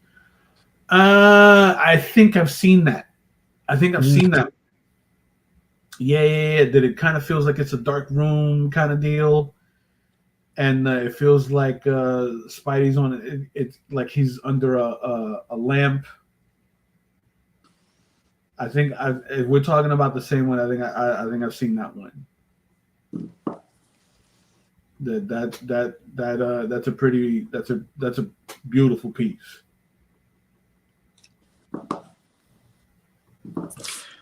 Talk about beautiful pieces, Kenny. Give your Etsy shop a quick plug before we wrap it up for today. So where can the good people find your work? Wild Ink Studios on Etsy. As you see it there on the bottom of your screen, right next to my name, Wild Ink Studios, one word on Etsy.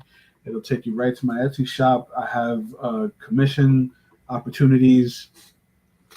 I have commission opportunities available in my Etsy store where I am offering comic sketch covers, 11 by 14 size commissions, which is the same size as the MOTU art that we've been doing on these live streams.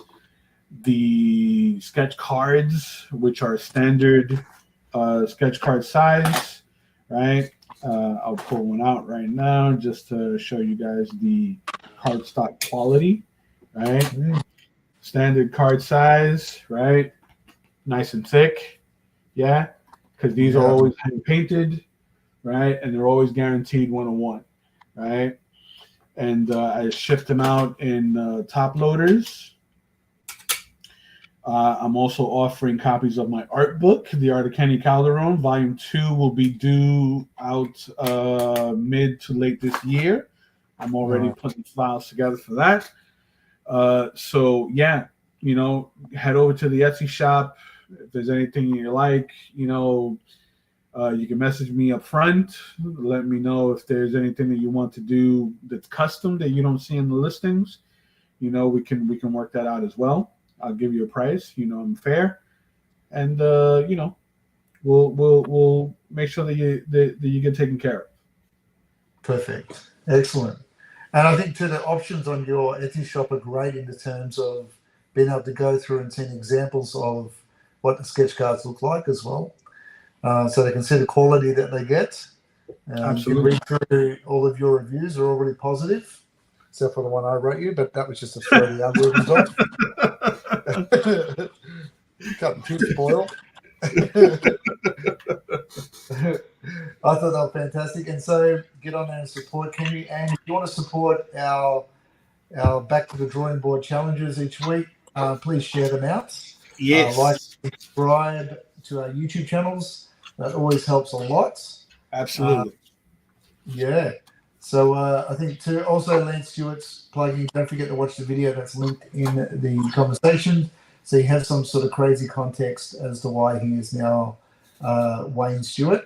Sounds like a football player, but that's what we're going with, or a NASCAR driver. So this concludes our session for this time at the drawing table. We'll be back again next week at the same time.